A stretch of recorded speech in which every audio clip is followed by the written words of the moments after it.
to change that animation. Hello, hello, welcome in. Happy Sunday. Thank you so much for the resubscribe. How have you been? Welcome in. Ooh. How is everyone feeling after the time change? Dude, I didn't realize when the time change was happening, and I stayed up because I had some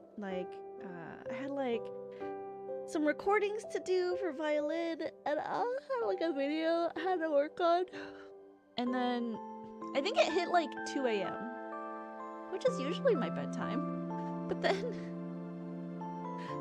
it pushed to like, I looked at the clock and it was like 1 something. And then I looked back and it was like 3 a.m. and I was like, what the fuck just happened? And I was like, oh, it's probably, but like, can you just do the time change earlier so I know that I have less time to sleep? Like, why the fuck would you do it in the middle of the night? Like, sucks for people who went to bed earlier, didn't realize that, like, you know, time change. It's terrible. I feel miserable. I hate it. Same. I'm basically so exhausted. But somehow I still woke up at like 9 this morning, which is usually like, you know, 8 o'clock.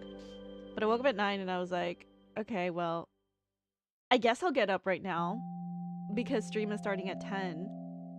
And I need to feed my dog and take him out. Macaroni King, good morning. Happy Sunday. So I took my dog, walked him a little bit. And then I ate my overnight oats that I prepped because that was the last one from the work week.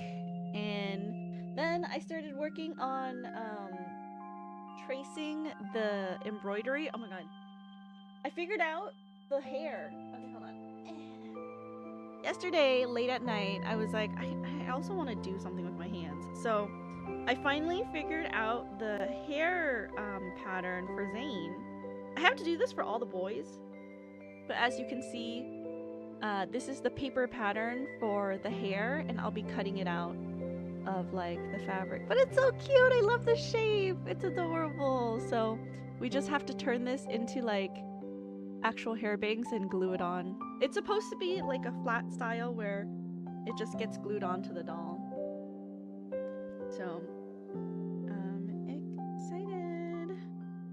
I love it. Okay. It took me 3 or 4 tries. It was not easy. Okay, anyways, so today we are gonna be doing more lore. It's gonna be like a cozy reading stream, so, you know, if you're doing any errands or any chores today, put me up on speaker and, you know, go about your day, because we're gonna learn more about everything. This is how Zane decided to dress himself this morning. It's very silly. I feel like they always choose this scarf in like the most inappropriate outfits. It cracks me up. Anyways, let's just make sure we claim all of our rewards here. Scarf! It's always the scarf. I haven't bought the promise yet, but once I hit level 40, because what? For sure, I'm gonna buy the heartfelt vow. So once I hit level 40, I think I can safely buy the secret promise and max everything out. That works for me. Have a fun stream. I got to work, so I have to lurk. No worries, DQ. Thank you so much for stopping by. I really appreciate it. I hope you have a good day at work. Sorry that you have to work on Sunday. Oh, look, he's eeping. He's an eepy baby. What do you guys think? Should we bother him? Oh, wait, hold on. I forgot to turn my compressor on. There we go. Okay, my voice should be better now. I was doing recording, so my compressor was off. Cool. Okay, so today we're going to be doing some more reading. So put me up on speaker. Go wash your dishes, do your laundry. You know, go continue cleaning. Wait, let me get the title of this. Okay. So yesterday, let's recap so that I also remember what happened. We started with Snowy Stair. No. We started with Bouquets and Dirges, which was Raphael going to Raymond's house to pay respects to the dead, which was not actually Raymond who had died, but if you get the promise now, you get double the Monday promise points, 200 instead of 100. Tempting. It's okay. I feel like it's gonna be a long haul. I don't mind because I know you can max out the promise even as a free-to-play player. So I'm in it for the marathon, you know, like we'll get there when we get there. Plus it'll be a little nice addition with all of the is it like limited wish banner tickets when we do get the promise, so it won't be too bad. John, welcome in. How are you? Hello. Okay, so recap. Raphael bought some flowers for the unnamed Lemurian whose skeleton was being displayed in Raymond's house, and he was called a murderer, etc., etc. From the Stars was really sad. This was about Jeremiah, who is Xavier's friend, part of the Backtrackers. Is that what they're called? Backtrackers? Part of the Backtrackers who came to Earth, they said like 200 years ago. And a lot of their members, their group members, had left the group because over time they've fallen in love, you know, perhaps chose a normal life and let go of their duty. And it was really sad because he fell in love with the girl at the cake shop, and he had invited her over to dinner, and then the Wanderers came, which implies that Wanderers aren't a natural part of Earth, and like hunters have never had to really deal with this until the big thing happened. And then we find Jeremiah like 2 years later, and he bought, oh my gosh, I'm gonna cry again. And then he bought the property where the cake shop was, and he built a flower shop because the first time he invited her to dinner, he filled the rental he filled the rental with flowers, and she died. If it's not abundantly clear why I'm crying, she died during the attack, and he built a flower shop where the cake shop was, where she was working, and marigolds, and keeping a ring on his neck. Long Lost Treasure is about what? A serial... No. Someone hired by Ever to go after a hit list of sorts, and it was about the movie director who was looking to make a movie about Lemuria, I think, with voice recordings. Yeah, with voice recordings explaining he was tracking down a group of researchers that mysteriously disappeared, and it's implied that they had seen something they weren't supposed to when they went down into the ruins of Lemuria.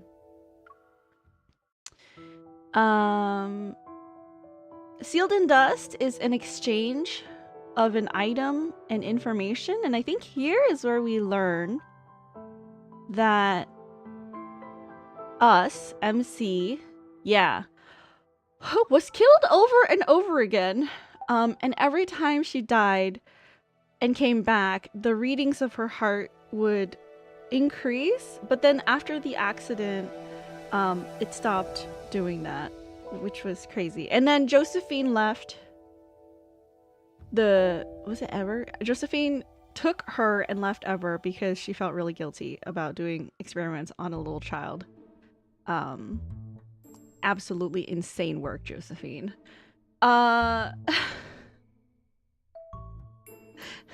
This one is really cute. It's about it's about Nero, who is Xavier, or not Xavier, Lumiere's biggest fan.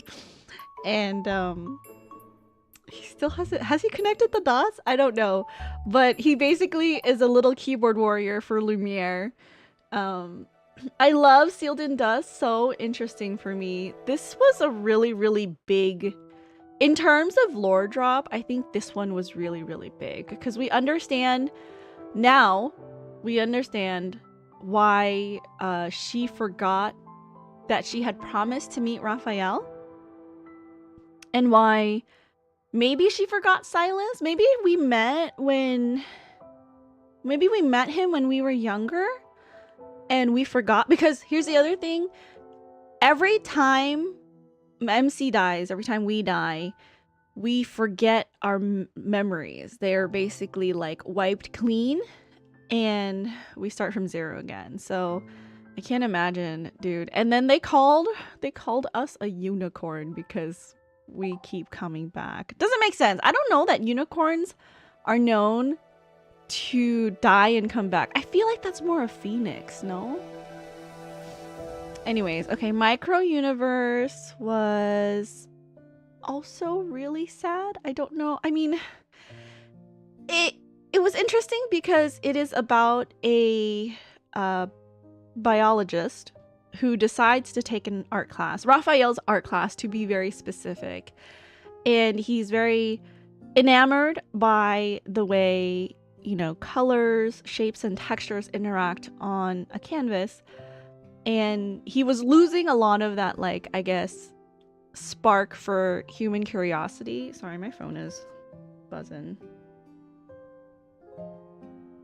It was like losing that spark for human curiosity because he just sees the same thing every day. And, you know, like as a scientist, he's like, that's kind of boring. I need some more like excitement or variety. And he is doing research on Lemurian cardiac.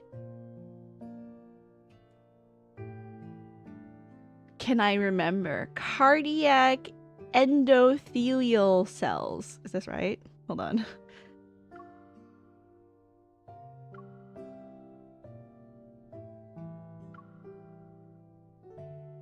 Does it say? Does it say? No, wait, surely. No, not the field trip. It has to be this one.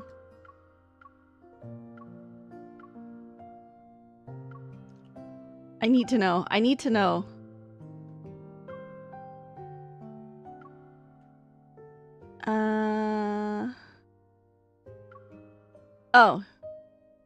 Cardiac microvascular endothelial. Okay, I was like, it was the M part. I was kind of right. It's in field trip. It wasn't in the last one. Oh, okay. Oh, it's Lemurian cardiac microvascular endothelial cells. I see. Okay, so for his final project, he had taken a photo of these cells that he was researching. And obviously, Raphael recognizes it. And he's like, where did you even get this sample? You know, is this from a live sample? And Michael, not knowing that this is from a very, very special source, was like, I don't actually know. All of, you know, the supplies are given to me without any, like, explanation. So I just do research on them. And apparently they, you know, are immortal cells, and he took a photo of them. And yeah, I think that is where we're at with World Underneath. So now we're at No Morning. Man, we learned so much yesterday. Okay, they were all very interesting. I hope I don't cry anymore. I hope I don't cry anymore. Okay, No Morning. Crush. Does my baby face make me look a bit green?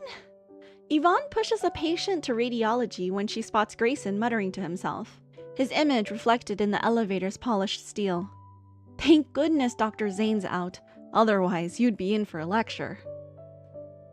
Dr. Zane's been busy catching up on work since his Mount Eternal trip. No time to micromanage. Grayson eyes the patient in the wheelchair. His leg is wrapped in a specialized cast for wanderer infections. The guy is glued to his phone and doesn't appear to be an average patient. Hunter? The man lifts his wrist and reveals an information band. Grayson scans it with the hospital's internal system app. He gets a result. Arctic Hunter. The patient had received a traumatic injury during battle and was briefly exposed to a high volume of metaflux. After going through post-treatment at the Arctic Trauma Center, a panel of experts flagged him for a procedure at Lincoln's Axo Hospital. The hunter in the wheelchair grumbles impatiently. What's with this kidnapping routine? When am I going to get out of here? It's just a minor injury. Besides, the Arctic is a mess. We're already short-staffed as it is. You dragged me all the way here? It's standard protocol, and it's for your own good, Yvonne replies with a shrug. Grayson nods. Based on their limited interactions with hunters, mostly through Dr. Zane's special cases, they understood that these individuals prioritize missions over everything else. This is especially true for Alpha Team, for whom a recommendation for further examination is but a suggestion. Grayson remembers something and decides to change the subject. By the way, I'm curious, what do hunters do on their days off? The Arctic hunter continues scrolling through his phone, determined to shut Grayson down with one quick retort. Get wheeled around for checkups. But Grayson isn't giving up that easily. Then, do hunters have any hobbies they share? You forgot Hermes' treat? I didn't forget. I didn't see it. I'm sorry.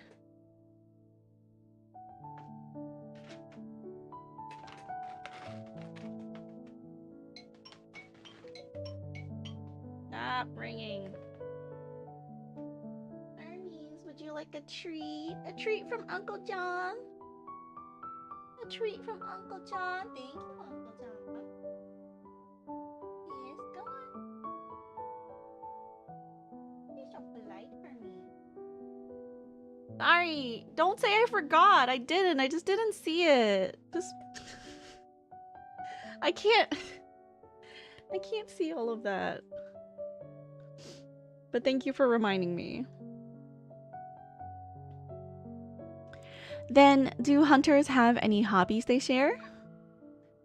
The hunter finally looks up, scrutinizing Grayson's earnest expression with a hint of confusion. Then, as if a light bulb goes off in Yvonne's head, she exclaims, Grayson! Don't tell me you got a crush on... Grayson scratches his head sheepishly and coughs as if his throat has become very itchy. Ding! The elevator bell rings. Yvonne, understanding the situation, pushes the hunter out of the elevator. Grayson quickly follows. What are you following me for? I haven't gotten my answer from the hunter yet. The medical examination briefing for the Hunters Association is about to start. Being a couple minutes late won't hurt. Dr. Zane's already there. What? Why didn't you tell me sooner? Why would Dr. Zane be at this meeting? Grayson quickly turns and rushes to the elevator. His body is already inside, but his eyes are fixed on the Arctic hunter, desperate for an answer. He doesn't even care if he's blocking the elevator door in a way that almost screams, "Don't try the stunt at home, kids!" Punching wanderers! Grayson's heart sinks. He purses his lips in disappointment and lets out a sigh as the elevator door closes. Who does he have a crush on? Someone in Alpha Team? Sustenance. Is it us? No way. No way Grayson would have a crush on us if also we're with Dr. Zane all the time. Dr. Zane twirls hair. Sustenance. By the time Grayson reaches the conference room, Dr. Zane is reviewing a case file with Dr. Wu from the Division of Evol and Protocore Medical Technology. Just as Grayson is about to greet him, Dr. Zane stands up and leaves the room. A trail of icy air is left behind. Stop by my office after the meeting. Grayson nods and finds a seat. It's just a regular briefing about the annual event where the Hunters Association's health center partners with Oxo Hospital to conduct comprehensive medical examinations on hunters. It ensures the effects of metaflux and protocore energy on their bodies remain within manageable limits. 1 second, I did decrease the gain when I was recording. My settings are like all messed up after I record. Okay, this should be better. Let me know if it's too loud. I will fix it.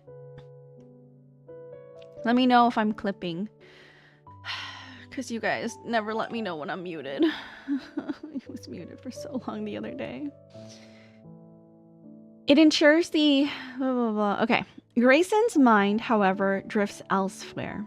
It replays a scene where an injured person's heartbeat is brought back to life in his hands, and the girl smiles at him against the backlight. The wanderers behind her burst like fireworks, their light echoing the blossoming warmth in his heart. His phone buzzes, pulling him back to reality. Yvonne had sent him a message.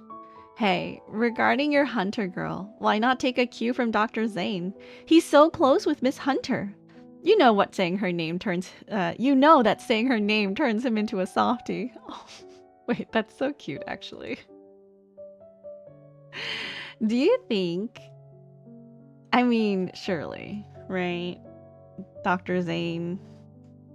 Like, I think everybody knows that Dr. Zane has big, big feelings for us. Yeah. Dory, welcome in. I've been good. How have you been? Hello, hello. Happy, I think it's late Sunday over there for you. Hope you had a good weekend. Shao, thank you for the lurk. I appreciate you. Thank you, thank you.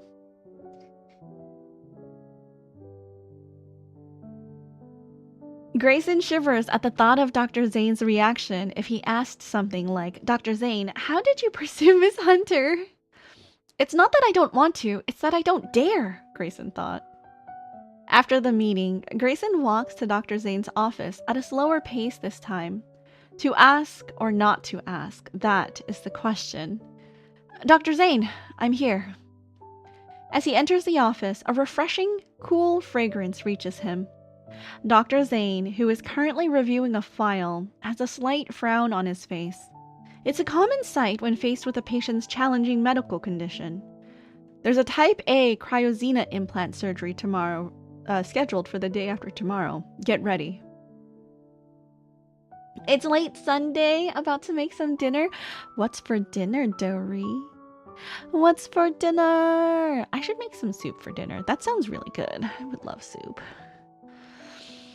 Grayson takes the file, which belongs to the Arctic hunter he met earlier.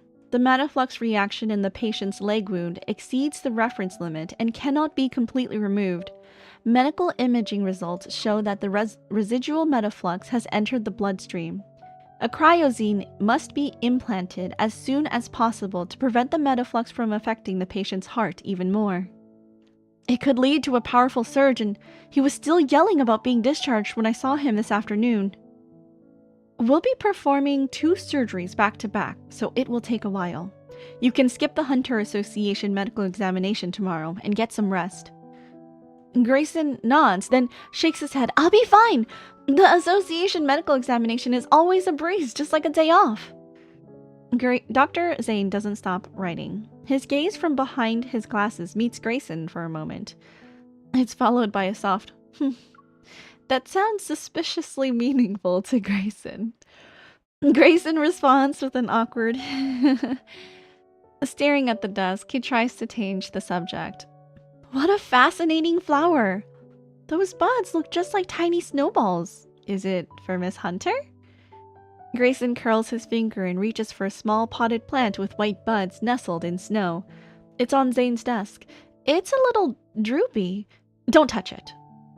Zane's pen smacks Grayson's knuckles. Startled, he pulls his hand back. Realizing his attempt at conversation has failed, Grayson shifts to another topic.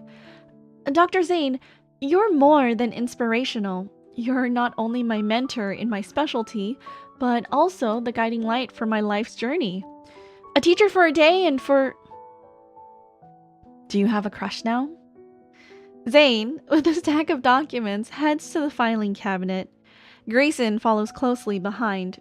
Not really, it's just a budding feeling. Hunter?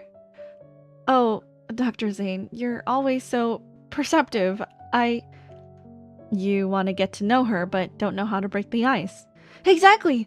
I don't want to bother her during work, and I also don't know how to talk to her outside of work. Dr. Zane, how did you and Miss Hunter become friends? Our situation is unique. It's not a fair comparison. Because we're childhood friends. Of course, I'm not asking for a roadmap. I'm just curious about the lives of Hunter's loved ones. Zane settles back into his chair and claps his hands together. He lets out a soft sigh. It's similar to the expression he wore on Grayson's first day when he couldn't answer a question during his rounds. Can you tell jokes? What? Grayson is completely baffled. Jokes? How could Dr. Zane's dry humor, the kind that would make a cricket chirp, possibly get him a girlfriend? He does have very dry humor. But it's very sweet. Looking at Zane's eyes, Grayson tries to discern whether this is genuine advice, but all he sees is a cold glint reflected in Zane's glasses. Well, maybe hunters have a unique sense of humor. I'll give it a shot. Grayson lingers in the office. He turns back as if on the verge of asking a question. Then, catching a glimpse of snowflakes swirling in Zane's palm, he watches them land in the flower pot. The previously wilted stem seems to come alive and the bud raises itself as if being gently awakened. His fingertip traces across the sepals, caressing them like a beloved's face. It's a rare sight. Zane, ever stoic and resting glacier face to his patients, has a hint of a smile gracing his lips as he looks at the flower. Guessing question time is over, Grayson turns back around and exhales. There has to be more to it than just telling jokes if Dr. Zane's able to charm Miss Hunter. Wait, I have a question. Maybe I should just look this up. Do jasmines grow in the cold? A Dutch dish with mashed potatoes, onion, and carrot. Ooh, that sounds really tasty. Jasmine flower growing conditions.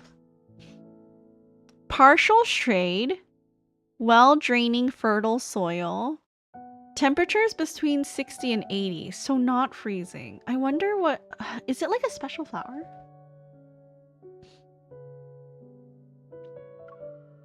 A special flower?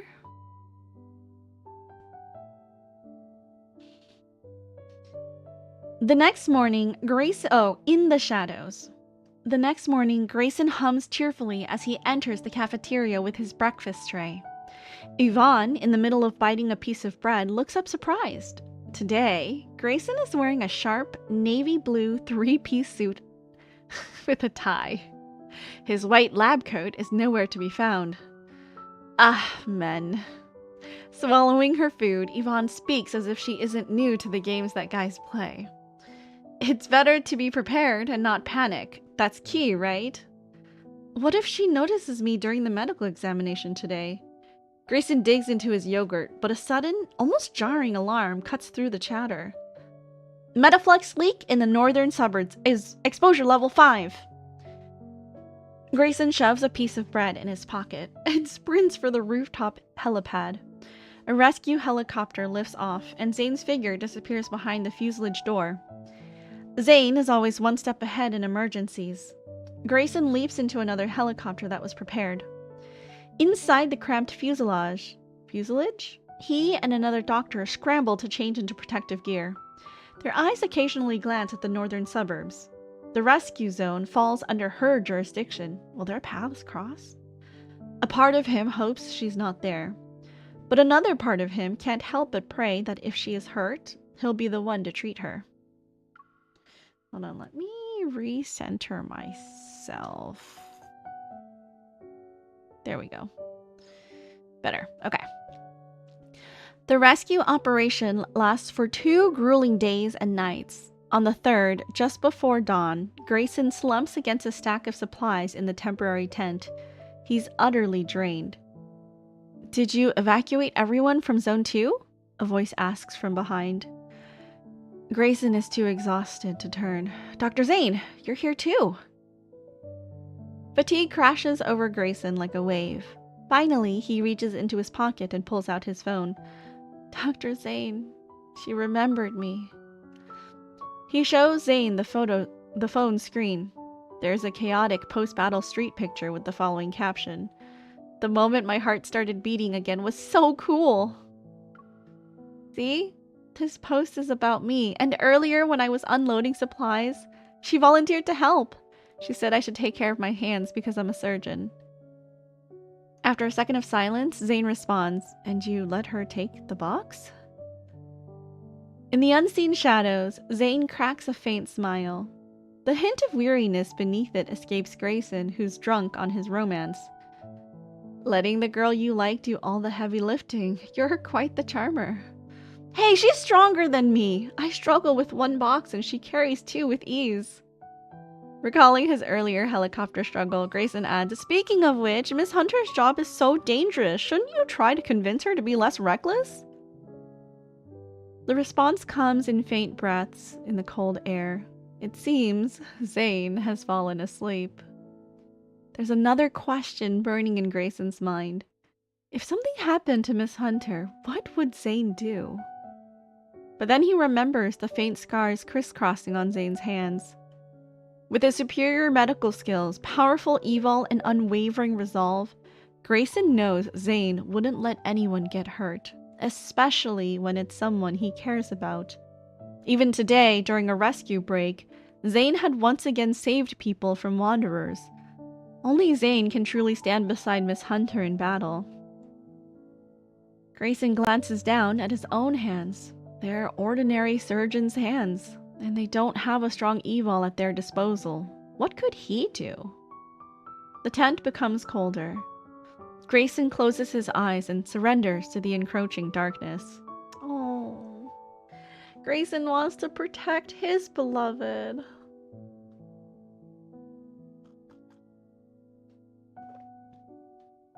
I made some healthy tea yesterday night, and it doesn't taste good.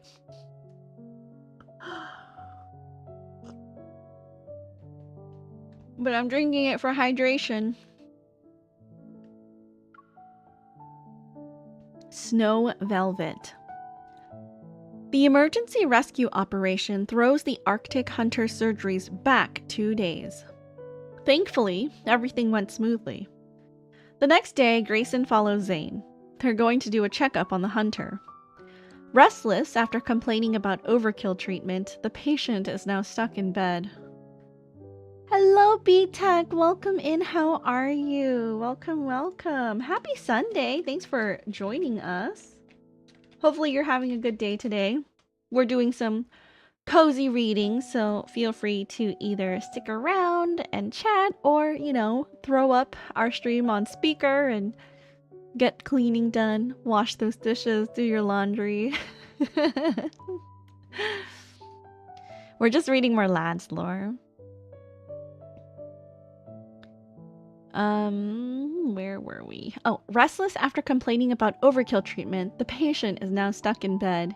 He's bored out of his mind as daily status updates for Mount Eternal's protofields appear on the projector.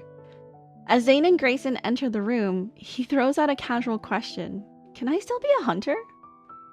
It catches Grayson off guard. He throws a worried glance at the sagging blanket that covers the hunter's leg. He looks to Zane for an answer. Absolutely fabulous. How's the reading going? Yeah, of course. Of course. Obviously, we love supporting our friends here, so thank you for the shout out. The reading is going good. We read like a whole bunch of stories yesterday too, and they were like really sad. One sad, two very enlightening in terms of why our character is the way she is. Oh my gosh, How is everybody? Welcome in. Hello, hello. Let me give you a shout out, Lana. How was your just chatting? How was catching up with everyone? Welcome in, Raiders. My name is Princess. I'm a variety VTuber here on Twitch. I am Jump King expert. Love playing Jump King. You know, used to be formerly top 80 in the world. I'm cooked. I'm washed. It's been a while since I was top 80, but you know, we'll get back there. But I play Jump King regularly. I play 14, Final Fantasy 14, and recently got into my obsession of Love in Deep Space. I do a lot of hand cam streams as well. We crafted this guy on stream, sort of. I did the prototype on stream, and I made this little guy. This is a guy from Love in Deep Space. So, yeah, I'm gonna be making more of these little guys on stream soon. So, welcome in. Hello, Cherry Blossom. Hello, Cors. Hello, Emmy. Welcome in. What up, Tank? Hello, Ketzel. Welcome in, Kimpression. Hello, Jacra. Welcome in, Real Panda Queen. Hello, C Silverstone. Hello, Alex. Lana, thank you so much for the raid. I really appreciate it. I'm here. Yes, how was the whole just chatting? How was catching up with everyone? If you guys from my side have not hung out with Lana, have not had a chance to meet her, have not had a chance to hang out in her streams, she's very, very wholesome and keeping it real, like 100 all the time. Very kind, compassionate individual, and it's always hype over on her streams, so she definitely brings the energy. Is that Silas? No, it's Zane. Hold on. It's my boy Zane. He's like, he has brown and green eyes, and you know, I was like trying to figure out what shape the hair should be, so this is like a pattern piece for the hair, and it's just gonna get stuck on. You totally did the one for yourself first, huh? No, this is gonna get ripped out. This is still a prototype. I need to cannibalize this guy for parts later, but this was just still like a test plushie. So he's gonna get ripped open. Sorry, Mr. Zane. But yes, I had the absolute privilege of meeting Lana last year at TwitchCon. Super randomly, by the way. We were like getting kicked out of the TwitchCon block party, and I think Lana had bumped into Sharvana, and then they started talking without introducing themselves. We were all just vibing, and I was there too. And then they started introducing themselves, and I was like, oh, I like kind of recognize this girl, but I couldn't put my finger on it. And Sharvana introduces herself, and Lana's like, oh my gosh. She goes, I'm Lana. And then I pipe up, because obviously, like, you know, my face is not online. I go, hi Lana, I'm Princess. And Lana literally turns around and like ducks into the booth. She's like, Princess! So it was a really sweet meeting.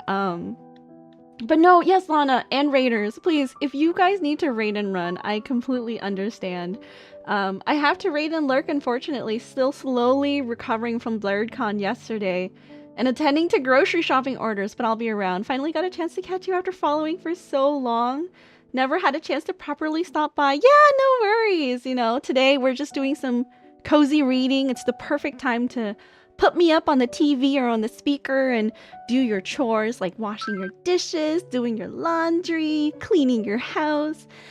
It'll be a nice, comfy, cozy evening. So I adore you. Quite literally one of the best interactions I had. It was Lana, I often think about that Saturday night, just like hanging out with you, getting a chance to like really talk to you and get to know you, and confiding in you with, you know, some personal relationship things. So, and you were very insightful. So Lana has great advice, you guys. It's very grounded and very real. Lana is so cute. I was also like that when I met the goddess herself. She's adorable. I love it. Hello, welcome in, Lagaya. Me too, girl. Confiding in homies is the best. It's true. Yes. So if you guys need to raid and run, no worries. I understand. If you guys would like to stick around, we're also here for comfy, cozy time. I can't bring as much energy today as usual because the time change, first of all. And we're doing kind of like a cozy narration stream. I'm going through the lore in Love and Deep Space. So if you guys are looking for something to just put up on the background, this will be perfect. Definitely preaching today. Yes, thank you so much, Lana. I super duper appreciate you. Yeah, if you guys haven't, please go give Lana a follow. She's absolutely lovely. Yes, Zane replies, as long as you promise, to avoid getting injured again. I'll try my best. Trying isn't good enough. It's good you have Dr. Zane here. Otherwise, what you might have lost wouldn't be... Zane throws a look at Grayson. Recovering his composure, Grayson uses his professional tone. Movement can increase blood flow. If you're planning to be out on the field, you should schedule more frequent checkups. Also, the cryozena needs to be replaced regularly. Ugh, fine. When can I get out of here? No longer sad, the hunter's impatience returns to what it was before his surgery. Grayson is upset. Physical therapy starts in 2 weeks, and the stitches come out in 4 weeks. As for bionic exoskeleton, that will be 6 to 8 weeks. It depends on how your wound heals. Zane remains calm as he lays out the recovery timeline. The 8-week wait makes the hunter frown, but Zane cuts him off before he can protest. There are 2 ways out of here, walking or rolling. You'll experience the walking part soon, but if you want to keep hunting, follow the doctor's orders. Otherwise, you might be rolling out of the hospital. A chill runs through the room, and frost seemingly appears on the window. The hunter gulps and nods, clearly getting the message. A week later, Grayson enters the room for the Arctic hunter's final checkup. The good news is that the residual metaflux remained contained for 2 weeks. The cryozena is working perfectly, so the surgery was a success. Congratulations! Off to physical therapy you go, and you'll be back on the battlefield in no time. He supports the hunter by offering an elbow. They stroll through the sun-drenched hospital garden. So, Dr. Grayson, did anything happen with that hunter girl? She asked me out. We'll be having dinner together on my next day off. He smiles, but a flicker of concern crosses his face as the hunter winces with every step. Are you worrying about her again? Yeah, I can't help it. Your guys' job is dangerous. As they step into the elevator, a memory surfaces. Their first encounter a month ago. It was right here that the hunter's voice boomed in protest against a kidnapping. But now... what's there to be scared of? We got you guys watching our backs. The hunter remains nonchalant about potential risks. Grayson is infuriated again. Hey, we're just regular, hardworking doctors. The way you charge into danger and face all those risks almost scare us to death. Passing by Zane's office, the hunter stops in his tracks. Is the glacier face doc in? I owe him a thank you. He usually takes a break around this time, Grayson says. But the determined hunter throws open the door before he can finish. The office thermostat must be on the fritz. Grayson can't help but shiver. A booming voice interrupts the silence as the Arctic hunter utters a whoa in front of Zane's desk. Isn't this snow velvet? Don't touch it! Grayson rushes forward, pushing away the hunter's finger before it brushes against the delicate flower.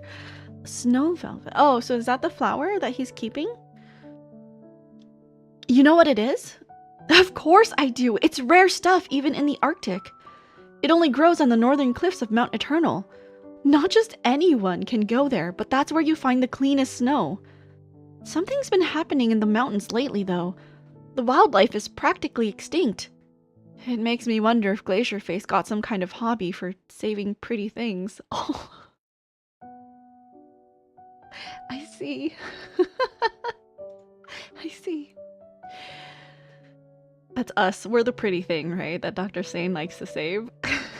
Just to be clear. In a world full of shoot 'em up bang bang streams, it is kind of nice to just chillax in a book reading. This is my first one. Oh, thank you, VTech. I hope that you enjoyed the vibes here. A lot of my streams are more of like the quiet, yappy, like let's have a conversation. Like Jump King is my I want to do just chatting, but I need to do something with my hands. So we do that on Tuesdays, and you know, I feel like I am high energy, but usually that's like when I'm out, and when I'm home playing games, I just want to be kind of in like a comfy, cozy mood, and I want to make sure everyone is having a good time, relaxing and chilling, because the world is crazy enough as it is, you know. I want this to be like a pocket of comfort for anyone who decides to stop by. I totally get that vibe from you. Thank you. I'm glad that it comes across well. A long night. After the Arctic hunter was discharged, this year's hunter data from the medical examination has been finally analyzed. Zane assigns Grayson the task of writing the report for the hunter's heart health. Buried in the data, Grayson discovers a worrying trend. A large number of hunters are showing signs of type Y protocore syndrome, more than the usual amount seen in previous years. This syndrome involves metaflux that hides in various organs and systems, with a long latency period and slow progression. By the time it's detected, it's often too late. There is currently no known cure. He flags this potential risk to the Hunters Association. Andrew from Data Analysis takes it all in stride. He politely replies that they'll tweak their algorithms based on these hunters' past missions to minimize the risks. Grayson can't help but think Andrew is a little too composed sometimes, especially after hearing him say, "This is all we can do for now." It hits a little too close to home. The night shift at the hospital inpatient building is like a giant circulatory system. Blood and breath move silently through the halls. Souls slumber in the small white cubes lining the corridors. Grayson feels like he's gone adrift, a lone white blood cell wandering a weary body. And the only beacon in the night? Zane's office, of course. Ellen, Analysist's sister. Did I get that right? Oh, Fuzz, thank you for the invisible pie earlier as well. That ever-vigilant lighthouse keeper guards the shores of life. Does even he feel the weight, the helplessness?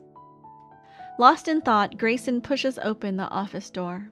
Light spills from the computer screen, his gaze drawn to the snow velvet on the desk as he approaches. This flower. Bending down, Grayson sees the snowball-like buds that Zane saved. The plant had started to bloom, but now it's drooping.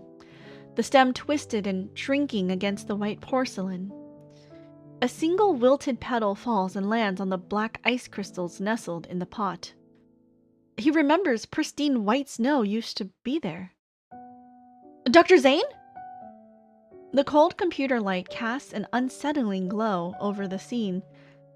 It inexplicably reminds him of the frigid tent they were in a few weeks back. It was morning, yet the light seemed to have filtered through a thick black veil. Drowsy and disoriented, he vaguely remembers a faint voice. It was a conversation with Dr. Zane that lingers just out of reach. That was an eye twister for me. I will always appreciate that my nonsensical complaints were respected and you put the pie back, even when it does nothing, you know? You can't tell me I don't give the people what they want, okay? I truly want to make the people happy. And if invisible pie is better than no pie, I will give you invisible pie. The sterile office gloom makes him come to his senses, and Grayson searches for Zane. He takes in the scattered case files on the desk and the chair that's facing the door. It's a scene that screams of a hurried exit. An emergency surgery? Before panicked thoughts overwhelm Grayson's mind, the office door opens with a click. Zane enters, rubbing his knuckles against his brow. I was passing by and decided to walk in. Dr. Zane, your flower. A harsh chill seems to emanate from Zane as he approaches the desk. His hand reaches out to the wilted snow velvet. He hesitates, his hand remaining suspended in midair as if held back by an invisible force. It seems it's beyond saving. Zane gathers the case files and talks with Grayson about the checkups tonight. The conversation drifts to the hunter Grayson's been crushing on. She said if the worst case scenario happens and someone needs to perform CPR, even if it means breaking her ribs and her heart stops for 6 minutes and they don't give up, she wants it to be me. Zane offers a knowing smile. They both understand the unspoken question of what lies beyond those 6 minutes. Dr. Zane, when we declare someone gone, in the eyes of their family, are we guardian angels or the Grim Reaper? It's an unanswered question that hangs in the air. Zane can't help but glance at the desk. A few fragile petals of the snow velvet fall, only with its tiny heart still desperately clinging to life amidst the black ice crystals. That's so sad. Reaper for sure. Yeah. I do feel like doctors try their best, but it's difficult, right? Because as a doctor, you're there for both like the best moments. You could be delivering either the best moments in someone's life or the worst news. And sometimes that's just how it goes, and it's not even like because they were like not up to the skill level, you know? Oof, that's rough. Mischief! This one looks like a Silas one, because this looks like Luke and Kieran. Welcome in, Duo, by the way. The people in those fields surely don't get enough respect. So I have a cousin who is a surgeon up in LA, and I also have my sister who's a firefighter, and I have so much respect for what both of them do because I hear about it all the time, you know. They get to talk shop sometimes because as firefighters they have to be on scene at an emergency, and my sister is usually the one helping EMTs you know, clear the scene and stuff. So and then obviously my cousin is the one who gets them in the hospital.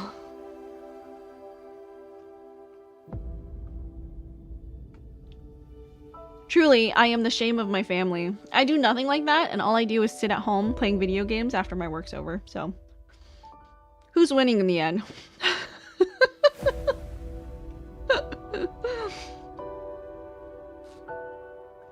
Okay. Mischief. Rule number 1.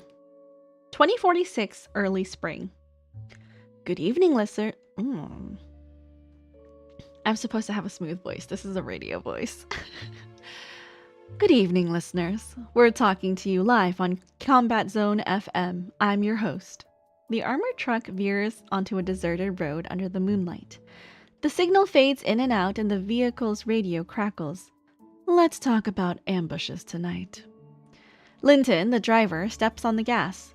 The moving truck gradually picks up speed, its cabin swaying and creaking as if on its last legs. He glances at the door leading to the back of the vehicle. The curtain is drawn and obscures the interior. It's quiet, and nothing seems amiss. His job is just to drive. The cargo back there is under the direct supervision of Ever's researchers. It's none of his business. It was a cool story until the self-deprecating started. No, it's just it's like my brother also works in contracts, so like I don't know. God, I have no idea what my brother's doing, but it's like, you know, I think both my brother and sister do very highly technical jobs, and I just exist, and I'm the older sister. It's sad. I will say though that like when I think about it, I am very proud of the fact that I don't rely on any financial assistance from anybody. I think not a lot of people can say that. You know, a lot rely on help from family or partners, and I'm just here existing. And if you told me 10 years ago, 20 years ago, 50 years ago, because I'm 80 years old, 70 years ago, if you told me all of those years ago that I would be here now where I am, I would not believe you. But we're here. We exist. Happily as an anime girl online. Hermes secretly sighing in his sleep as he rests from his day job.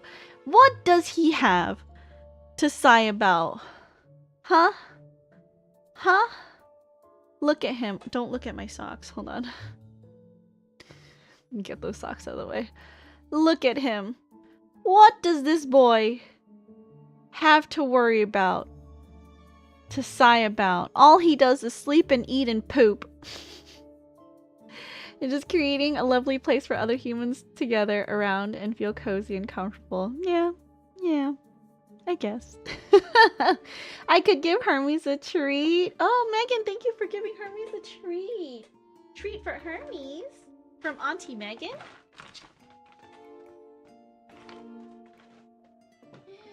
Yes, Hermes, a treat from Auntie Megan. Would you like it? Auntie Megan is giving you a treat. Take it. Good boy. Good boy, Hermes. Thank you, Auntie Megan. I almost bid money I don't have for the socks. Socks! I'm wearing white socks today, which will get dirty promptly, but look at him. Look at my dog. He's so sick and tired of me, I swear. I love you, Hermes. Yes, look at you. Look at your face. Look at your face. Which dog am I looking at? Obviously, this one with the red fur. Foot? Hi, Gumi. Don't look at my foot. It was just there to give Hermes scratches. Hi, Gumi. Welcome in. How are you? If you guys haven't, please check out Gumi. Gumi is the absolute sweetest. And also very similar vibes. Comfy, cozy. He has a nice voice. He does like... Do you still do ASMR streams? I've seen you do study streams. Obviously play Jump King and Dark Souls. He was playing Minecraft with the community yesterday, so yeah, go check him out. He's been doing this for years without incident. Tonight, however, is different. Maybe it's the pitch black surroundings and the quiet road. Or perhaps it's the violent swaying of the truck and its bone-chilling creaks. Whatever the reason, Linton can't shake off this uneasy feeling. To drown it, he reaches out and turns up the radio. He has done some. Yes, welcome back from lunch, by the way. I don't know if you're back, but welcome for after your lunch. Maybe you're still out. Welcome in. Thank you for the head pat, Megan. Here's the first rule for a successful ambush. Conceal your strengths. Just as the radio host finishes speaking, a young, amused voice resounds beside Linton's ear. Well, he's not wrong. Linton's heart nearly stops. He slams on the brakes. The inertia throws them forward, and the person beside him playfully lunges at Linton. A cold, sharp metal blade is pressed against his collar and thus his neck. You want to live? I'll give you 5 minutes. Run. The young man's voice is chillingly playful, reminiscent of a child taunting caged animals at a zoo. It'd be infuriating if Linton weren't paralyzed with fear. He glances back to see the door to the cargo area is wide open. A nauseating stench of blood wafts out. Inside, a few motionless researchers are drenched in crimson. They're clearly beyond help. In the center of the compartment, 2 sets of restraints that should have secured a person have been cut open. The escapee now crouches beside him, his blade brandished. Only one thought races through Linton's mind. Run. He stumbles into an alley. It's so dark that not even the moon casts its light there. He crouches behind a large dumpster, his heart pounding so violently that he swears he can hear his nerves screaming. Time's up! I hope you found a good spot! Footsteps echo at the alley's entrance and are accompanied by the young man's cheerful laughter. Linton swallows, hugging his knees and willing himself to become inconspicuous like a discarded piece of trash. Through a small gap, he peeks out. He sees a slender figure, tall for his age, moving with unnervingly carefree steps as he searches and talks. If it weren't for the shining blade in his hand and the blood staining his clothes, Linton could almost believe this was just some harm-free game of hide and seek. Tap, tap, tap. The sound of footsteps on pavement fades into the distance. Linton allows himself to breathe and shakily stands up. Something moves in his periphery, but when he turns to look, there's nothing but darkness. It's over. Linton reassures himself. Not quite. The voice chuckles. The laugh is like a cold hand tapping Linton's shoulder. His legs give way and he tumbles as he turns. Terrified, he stares at the figure emerging from the shadow. You... but I heard you...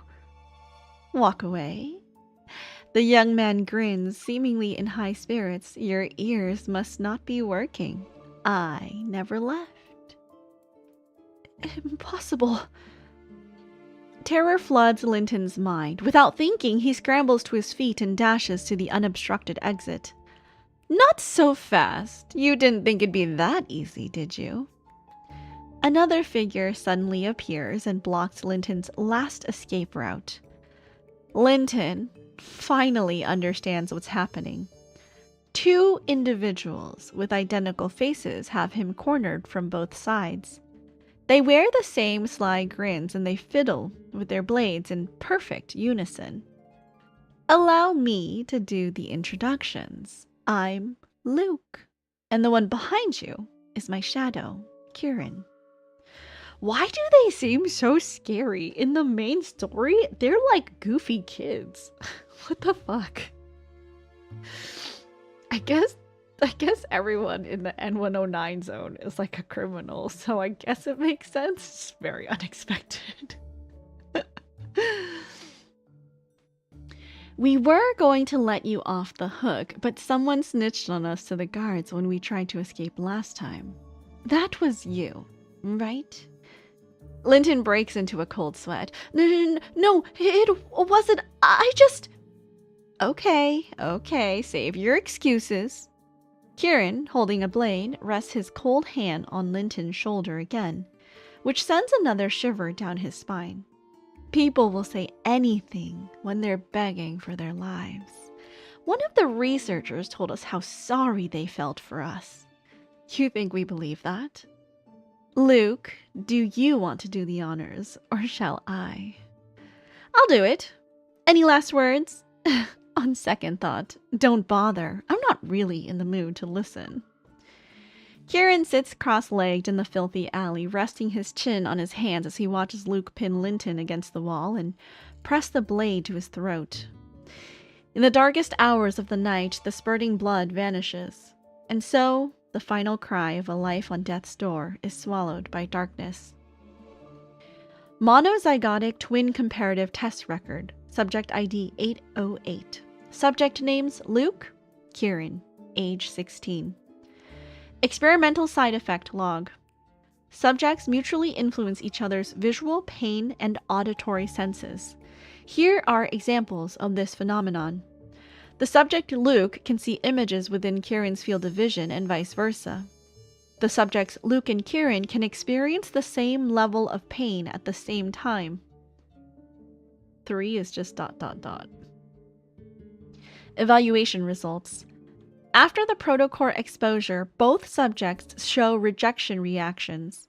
A transformation occurring within 3 months is highly possible. Comprehensive risk assessment far exceeds standard values. Subjects are to be transferred to the disposal site for termination. Notes: the disposal site is adjacent to the N109 zone. Researchers must complete the firearms request form and collect weapons for self-defense before leaving. Transformation within 3 months. That's a fancy way of saying we won't live past 3 months. Kieran wipes the blood from his face and hands Luke a dirt-smudged document from the ground. After skimming it, Luke shrugs and nonchalantly scratches his chin. It's just a prediction, right? They might be wrong. Didn't someone outlive their estimate before? The younger one of the 303 twins, Phi something? Is this another, lore drop? Are there other twins in the story? Starting with Phi? None that I can think of right now.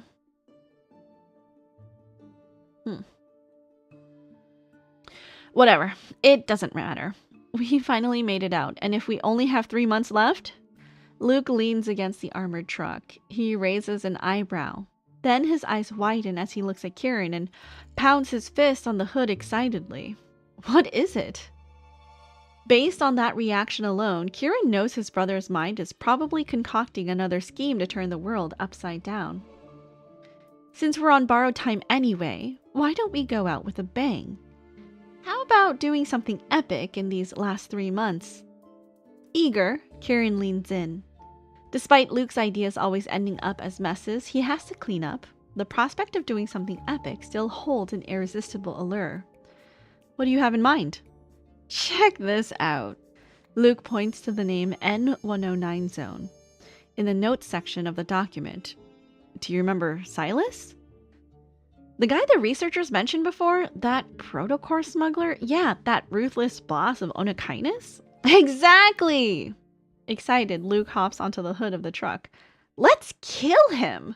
Nothing can be more epic than that, right? Oh my god, that's how they met Silas? They wanted to kill him? Oh my god, okay. Silas hired, guys.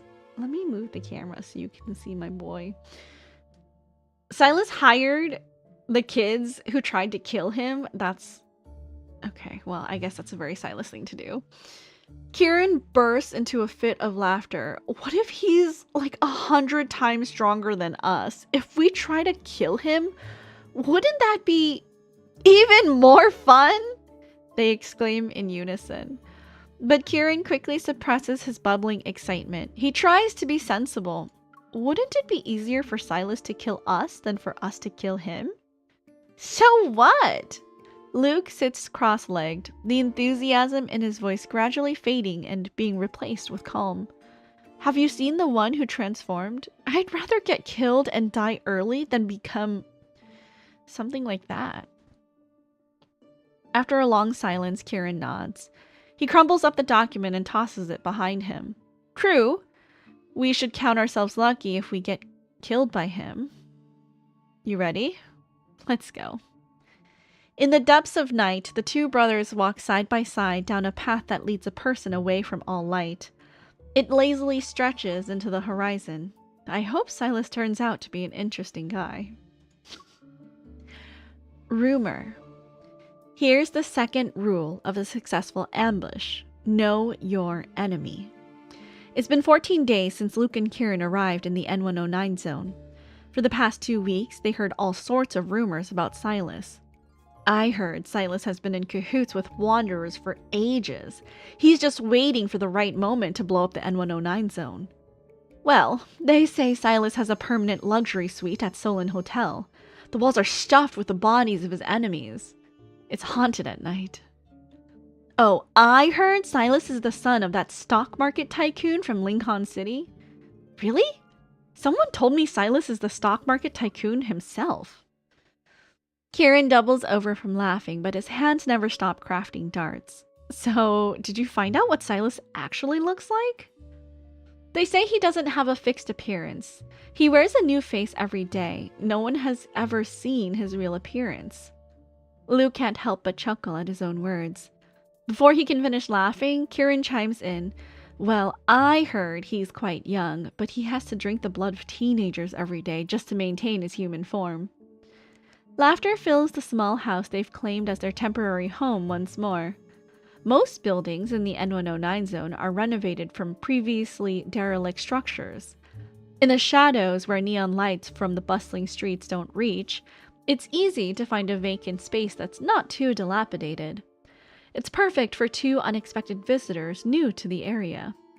But Luke and Kieran aren't the only new faces. Every day, people like them flood into the N109 zone. Lately, their neighbors have been multiplying. Some disappear after a few encounters, never to be seen again. Others schedule a get-together one night and fail to show, only for the twins to learn the next day that they died 2 blocks over. The N109 zone is like a beast lurking in the darkness. Its maw is wide open to devour everyone who stumbles in. Here, death is just a matter of time. The only way to cheat it is to find the master of this savage beast, and his name is Silas. In their 2 weeks here, amid all these far-fetched rumors, everyone seems to agree only on one thing. Kill him, replace him, or become his subordinate. Last night, someone told me Silas is celebrating his 80th birthday today. The party's at... The ice maker in the room suddenly interrupts Luke's dubious rumor. It's the only appliance in the house that still works. Luke waits next to it.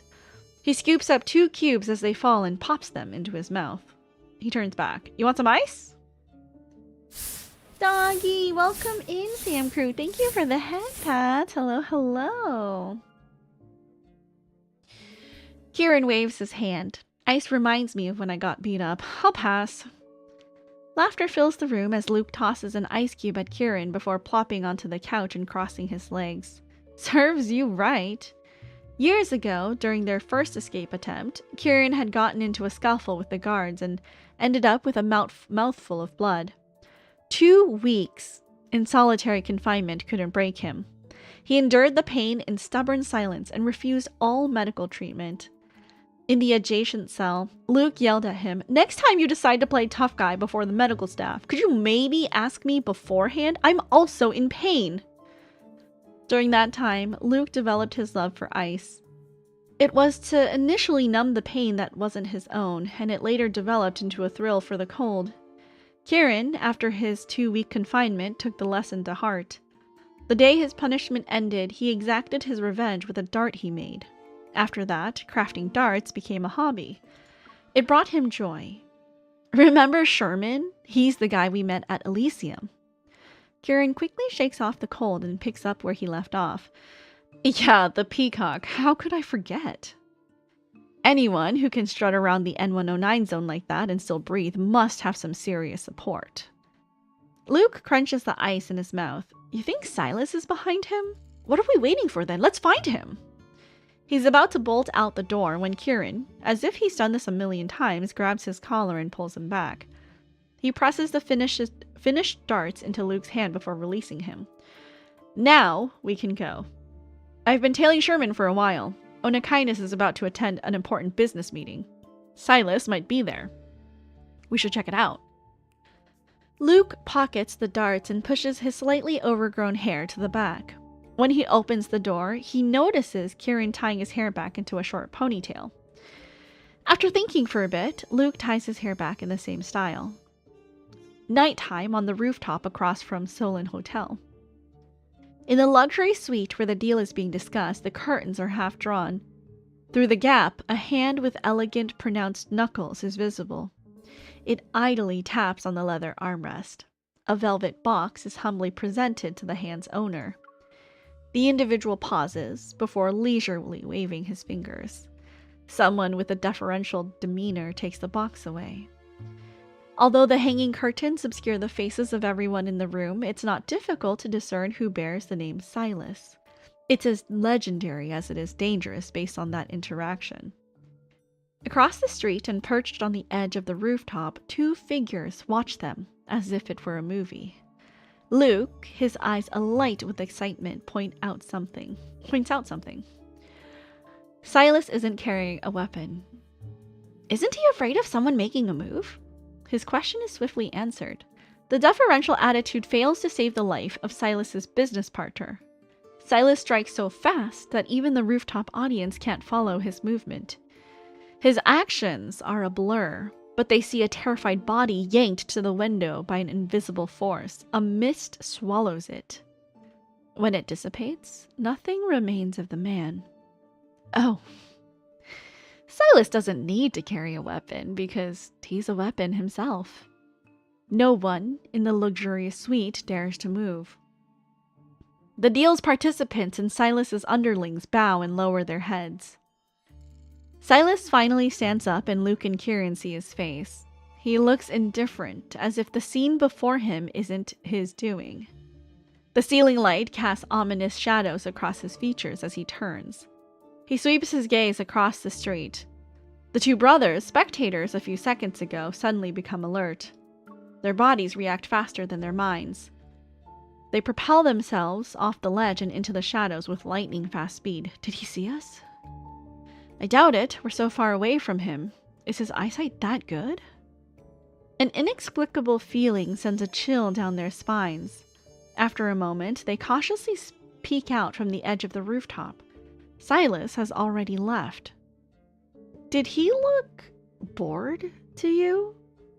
Luke breaks the silence. You mean when he dealt with that guy or when he left? Both. Kieran hadn't particularly paid attention to Silas's demeanor. Knowing Luke would keep an eye on it, he noticed something else. From the moment Silas entered the room, it was as if an invisible barrier had formed around him. No one dared to cross this unseen line to stand near him. It remained that way until the very end. He had entered alone, and he left alone. Kieran can't help but muse out loud, is there someone who can get close to Silas? After 2 weeks of gathering intel, he had expected Silas to be surrounded by people. Now, it seems they couldn't be further from the truth. No allies dared to stand beside him, and no enemies can stand against him. Just like the expression on his face, everything seems to be boring him. No one, Luke declares in unison. The thought of living such a tedious life for a long time while still having countless years ahead of him stirs a flicker of pity in their hearts. Then again, if they kill him, that's a different story. I think it's so funny that, like, we're learning that this is how they met Silas, because they seem like such a close bunch. Luke, Kieran, and Silas. And Luke and Kieran seem like such goofy characters. I can't believe, like, this is their origin story. Sun, welcome in. How are you? Hello, hello. Happy Sunday. How are you doing? How's your weekend going? Hopefully it's been good. Trick. This is the third rule of a successful ambush. Exploit your advantage when the enemy least expects it. For Luke and Kieran, their advantage lies in their sameness. Identical faces, identical builds, identical movements, they're almost the same person. It's enough to lower their opponent's guard and make them believe there's only one person. This trick has never failed them. From the streets they grew up in to Evra's research facility, it continues to work in the N109 zone. Feeding the cats and fish? Oh, fun! How are the adopted cats doing? Are they doing good? You got 2 of them, right?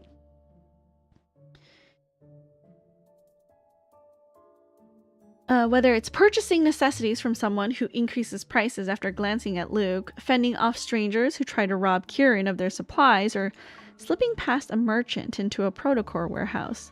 Just like their name suggests, one is always in the light and the other is in the shadows. One plays the conspicuous target while the other lurks in the dark, ready to strike. The side effects from the experiment have become their strength. When they act together, they're even more coordinated than one person. On Wednesday night, the concert hall in the N109 zone's bustling district will host a grand performance. At Mr. R's invitation, an orchestra was rushed over here after their international tour. For the first time, the hall's pipe organ sheds its dusty protective cover. It's not an important event, but after the hall manager repeatedly refused those willing to pay exorbitant prices for a seat, this performance and the mysterious Mr. R have become a hot topic in the N109 zone. In a corner, unnoticed by all, two inconspicuous insects quietly enter the concert hall. They're doing good, getting more comfortable here each day. Gotta watch out for plastic bags around the house. They know there's stuff in them, so they rip them open. Oh, I see. Naughty kitties. Smart, naughty kitties. Worst combination.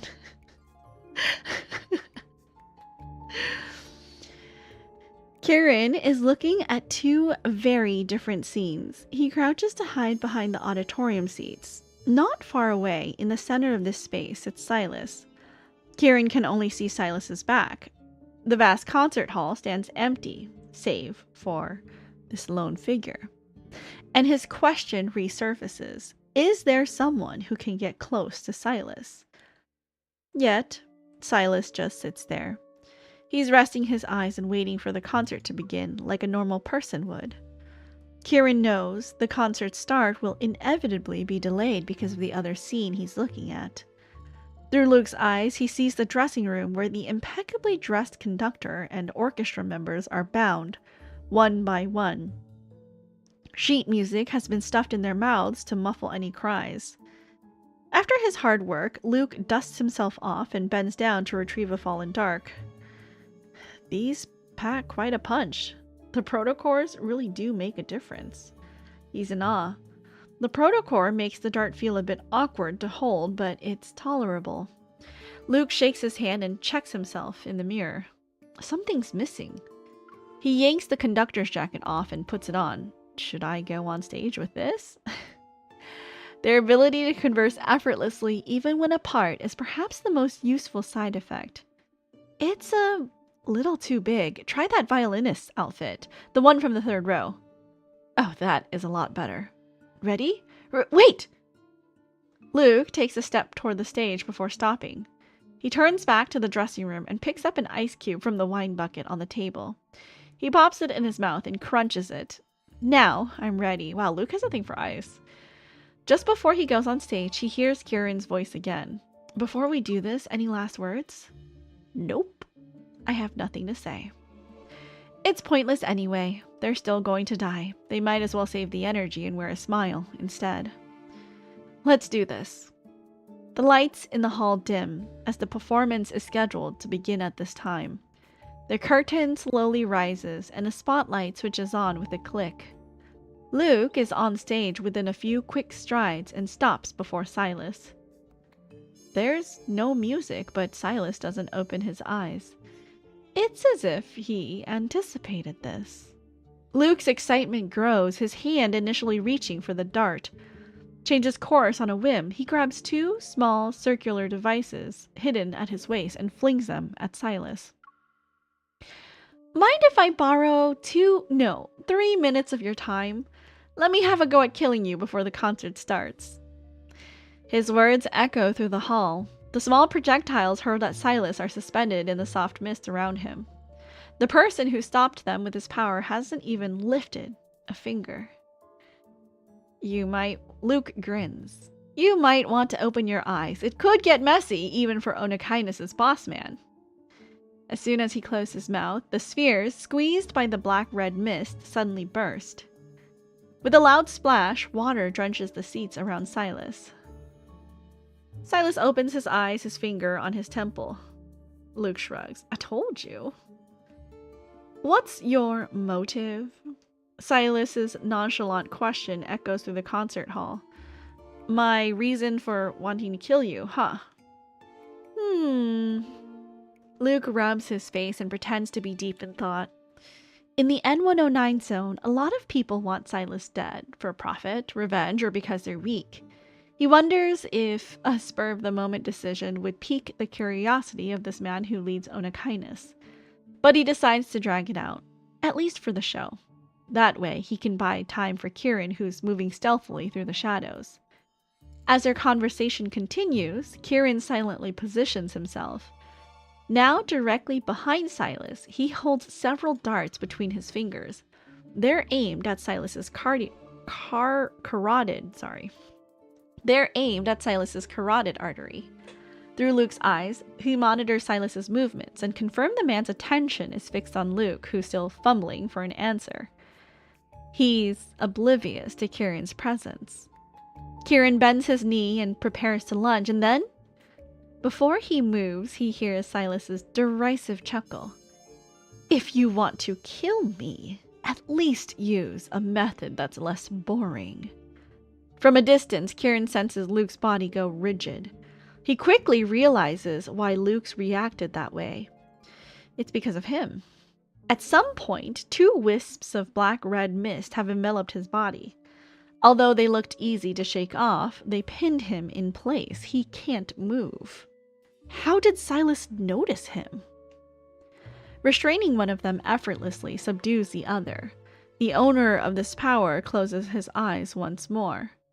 The twins are then lifted into the air and hurled out of the concert hall one after the other.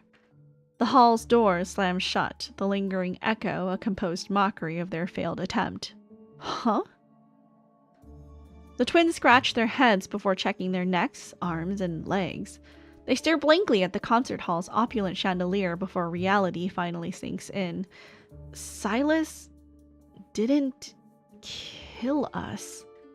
Still shocked, Kieran sits up reluctantly. That's the first time we've ever been caught. Luke, still sprawled in the position he landed, tugs at Kieran's arms. But did you hear what he said? What? He called us boring. Thrill Seeker. The fighting arena in the N109 zone lurks behind the facade of a 5-story building with neon lights. An oversized ring that surpasses expectations will greet you once you enter. Spectator seats climb the surrounding walls, and the highest one is perched almost perpendicular to the ring. At first glance, it looks like a fortress or lair of some ferocious beast. Noticing the members of Onakainus frequenting the place lately, Luke and Kieran tear down a recruitment flyer plastered outside and knock on the door. "Get lost! We're not hiring! You're as skinny as a rail! I bet you two would die 100 times before landing a single punch." The door is slammed shut. The burly arena owner glares at them through a small window before stomping downstairs. Kieran chuckles. A rail? We're scarecrows, at least! The next morning, Luke and Kieran are back and knock on the door to the arena. The owner answers, cursing under his breath. He freezes. The arena's fighters, mysteriously missing since dawn, are sprawled on the ground, clutching their stomachs and whimpering. The 2 young men he turned away yesterday grin. "So, about your staff shortage." The reason for Onakainus' frequent visits soon become clear. On Wednesday night, the members of Onakainus storm into the arena with one goal: to take the place down. As the 2 groups clash in the arena with their weapons drawn, the leader of Onakainus materializes in place with the best view. He surveys the chaos below, unperturbed. Amidst the mayhem, the twins, having already shed their fighter outfits, move behind him. They exchange glances. Then, they get down on one knee. Here's the fourth rule of a successful ambush.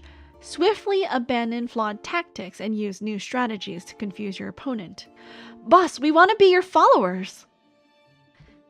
Noticing Silas's silence, the 2 continue to speak. "We'll be your blades, boss. We'll handle all the dirty work you can't be bothered with. Whether it's assassinations or heists or pranks and scheming, we'll take care of it, boss. Our loyalty is yours." And approaching footsteps interrupt their unsolicited oath. The tips of Silas's shoes appear in Luke and Kieran's vision, and intimidation washes over them. Kieran looks at Luke from the corner of his eyes. He sees the barely contained excitement in his brother's gaze. What will Silas do next? Luke is waiting for it, and Kieran realizes his own expression must mirror his twins. From the moment they were born, they were the same. They don't need mirrors. Simply looking at each other is enough to know their own faces. I have no use for trash, Silas states. A knife clatters to the ground between them. Prove yourselves. They look up and meet Silas's stern gaze. Below, gunfire erupts and blood spatters. The chaotic battle beckons. In less than half an hour, the gleaming knife is stained a dark red. The twins present it to Silas. Well, the trash is on the ground now. Do you want us to do anything else? The sound of combat have turned into barely audible pleas for mercy. In the vast arena, only Silas, Luke, and Kieran remain standing.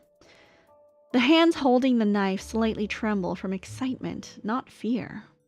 Fresh blood drips from the blade's tip, their palms, and their nearly identical faces.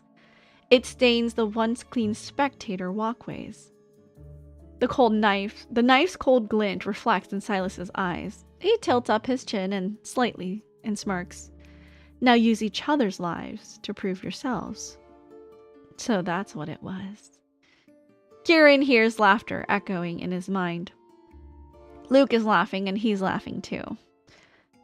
So that's what it was. Silas is also looking for some fun. They lost count of how many times they fought like this. Because of those side effects, their senses are bound. Fighting each other during heated arguments no longer relieves their anger. Instead, it's a form of self-torture. But they soon discovered that fighting could earn them many things. Painkillers, sedatives, and if the fight was severe enough, even a pass on the next day's trials. So despite their reluctance, they became experts at fighting each other. Silas sits in the spectator seat. He watches the twins fight for the knife with an amused expression. Their faces are fierce, their movements swift and precise.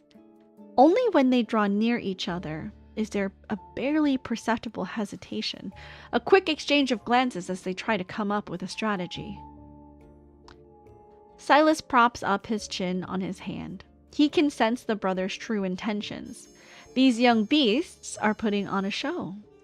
They carefully hide their fangs and claws while waiting for the right moment to throw the knife. Little do they know that their target has already grown weary of such tricks. Still, Silas stays in his seat. The persistence of those weaklings suddenly piqued his curiosity. He wants to see how this will play out. That's when the unexpected happens. The sharp sound of crystals piercing skin fills the air. The twin holding the knife goes limp, crying out in pain as he collapses. Like snakes, black crystals crawl up his face from within his body and reach his eyes. In an instant, the other twin, seemingly unharmed, also falls to his knees because of the unbearable agony. Their show falls apart and is replaced by the onset of the transformation. Oh my gosh, it's been 3 months since they've been in the N109 zone. I'm going to be chilling reading my book called Waves of Starlight. I'm on chapter 7 and 8. Good luck with your reading. Thank you so much for coming by. I really appreciate it. Read with us while I read out loud. I hope it's been a good book. The end. The knife tumbles to the ground and stops at Silas's feet. He bends down to pick it up. A crystal-covered hand trembles as it desperately reaches for the blade. Silas smirks and hands it over. The person before him musters all his strength to aim the knife at his heart. He tries to push it in, but he hesitates and freezes as he notices his brother, who's bound to him, curled up into a ball because of their shared agony. The two are like marionettes tangled in invisible strings. When one transforms, the other feels inexplicable torment. Silas watches with keen interest. He wonders if this bond will remain unbroken, even in the face of death. He knows this question now looms over them like a suffocating nightmare. He stays because he wants to know what they'll do. I'm gonna have it on the background while I'm charging my phone and reading. Thank you, I really appreciate it, Silly Monkey. I hope you've been having a good Sunday. The knife's tip veers off by a few centimeters. Then the twin slashes the knife upward. The crystals shatter, and blood splatters onto the spectator seats.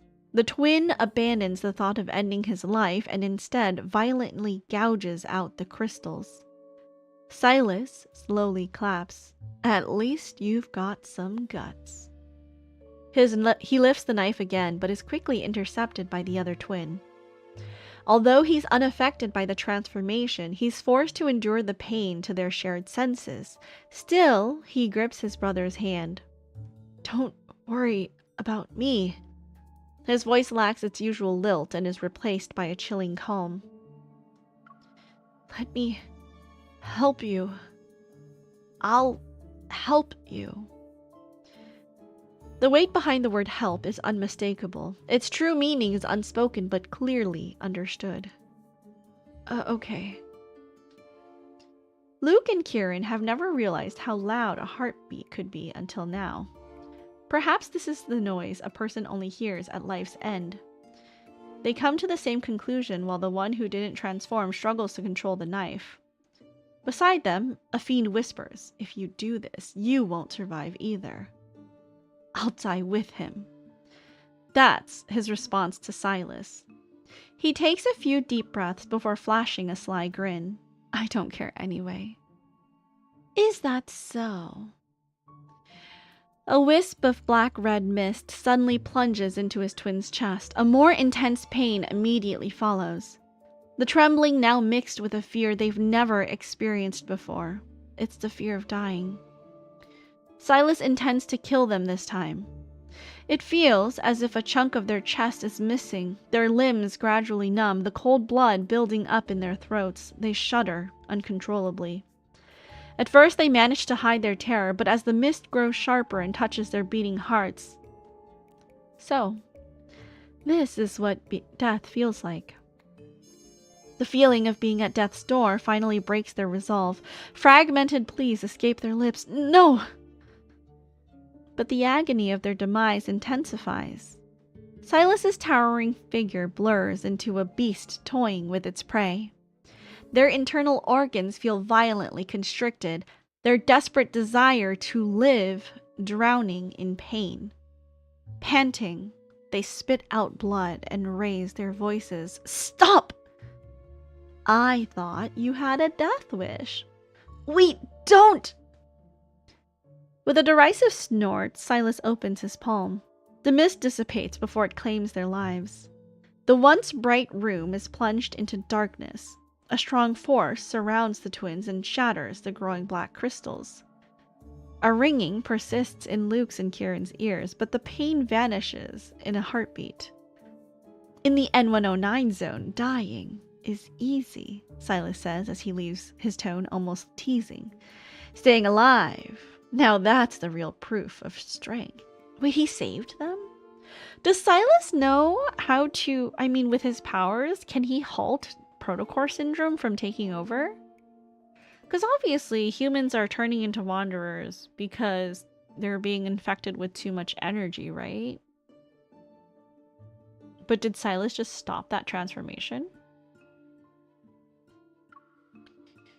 Twins. Boss, we're not here to kill you this time.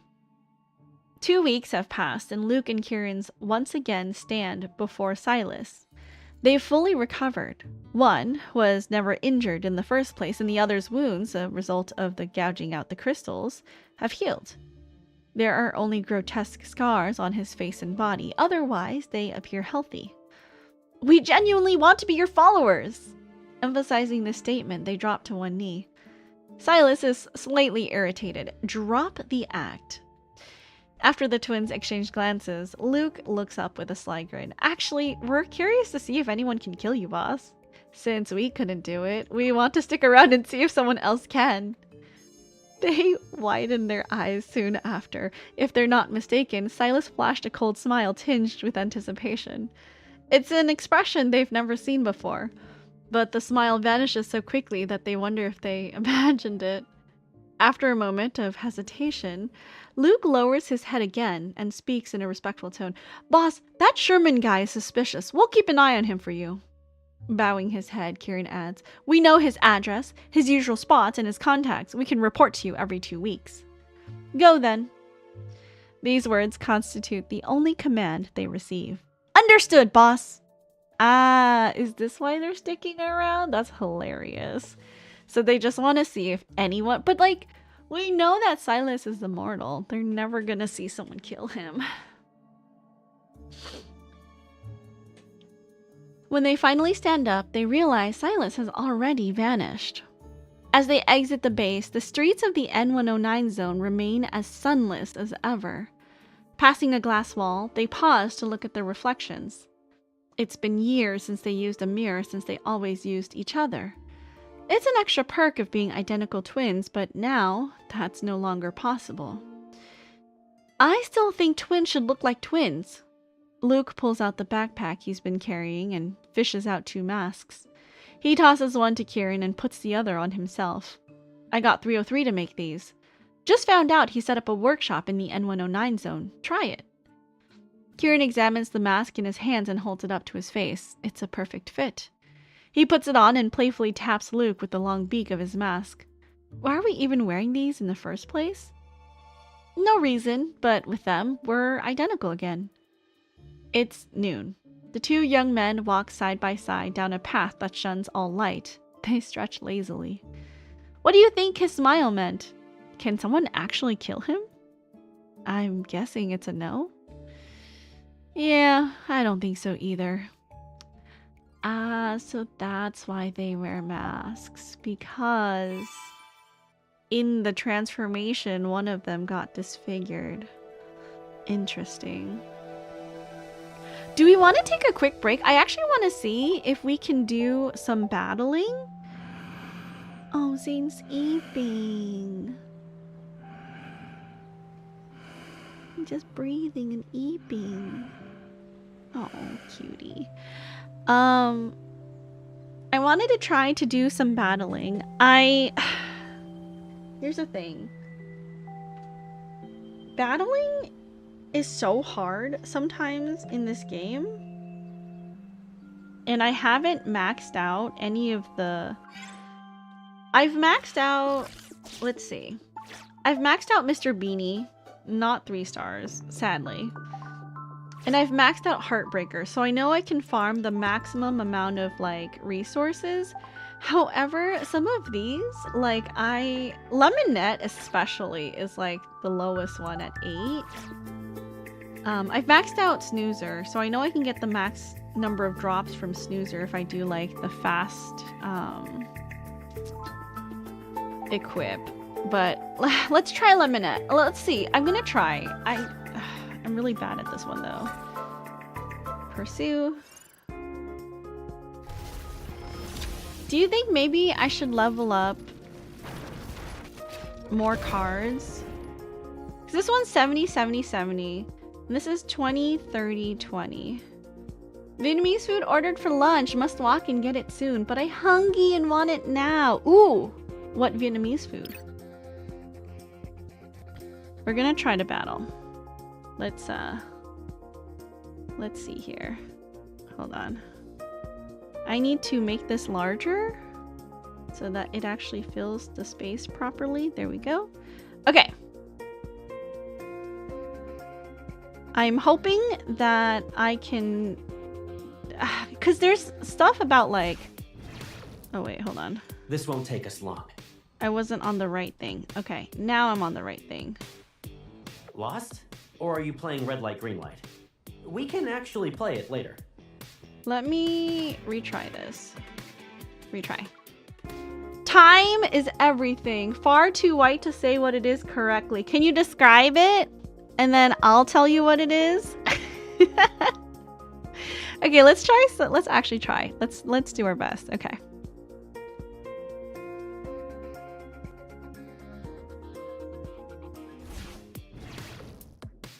Don't let it stand in our way. Okay. Ready?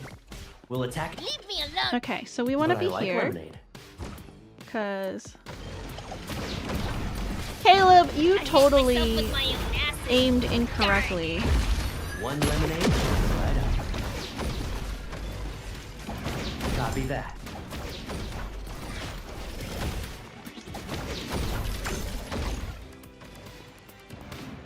See, the thing with Lemonette is he is really like he stalls a lot. Leave me alone.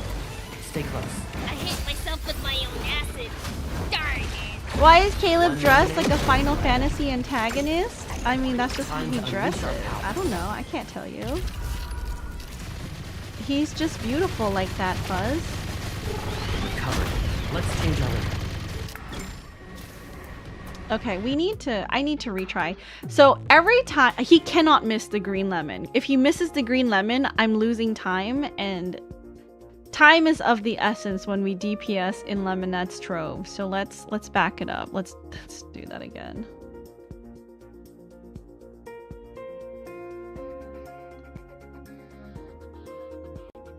Okay. Beef on egg These noodle, are the whatever troops they golden sent. chicken is. They're underestimating us. Leave me Oops. alone. Nope, But I like lemon. messed up already. Beef on egg noodle. The only thing I can think of with egg noodle is like some kind of like pet sow, like a stir-fried noodle. That sounds yummy though. Oh man, I could These go are for the some troops Viet they food. sent. Why They're is this not working? underestimating Hold us. on. Let's retry again. It didn't catch my controller input. Ugh. You don't understand. I have to go right when like timer runs down, because timer starts at the beginning, not when the thing starts. So I have like little to no time to start DPSing. Like I have to be running and DPSing like This won't take ASAP. us long. Okay. With your strength, this. Leave me alone. But I Okay. like lemonade. I hit myself with my own acid. Darn it. Time to squeeze some lemons. We're never going back to that lab. It recovered. Let's change our rhythm. Come here. Come here. Let's go all out. No, I fucked up. Okay, god damn it. Okay. This is the hardest one, you guys. This is the hardest one.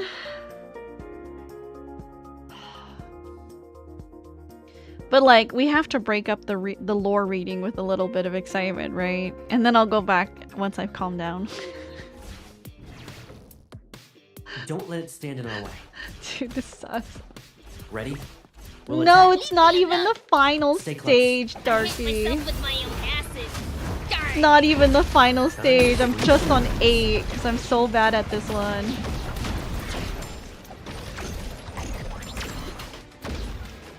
That's not right. It recovered. Let's change our rhythm. Okay, I'm just trying to get him to come over here. Come here.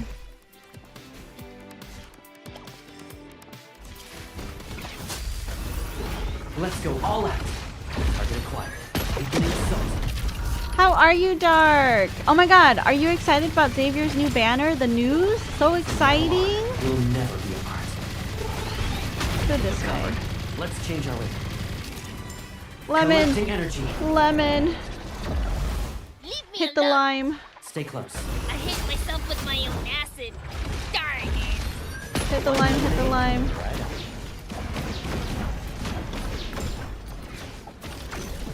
That's not right. Come over here. This guy is so fucking hard. I hate this guy so much. Come on, come on, come on. Leave me alone. But I like lemonade. Hit it faster! God damn it. Okay, it's fine. No, did it not go? Oh man, motherfucker. The hardest of the bounties? It's so difficult. It's like, I looked it up of like where the green limes spawn, but it's like rough. Hating the time change, but who isn't? Very excited. It's a red cell. Oh, did it get revealed? It's a red These Stella? are the troops they sent. Is that like a They're rare color for underestimating us. Xavier? Leave me alone. But I like lemonade. Motherfucker, you aimed at the wrong thing. I need to time my dashes better.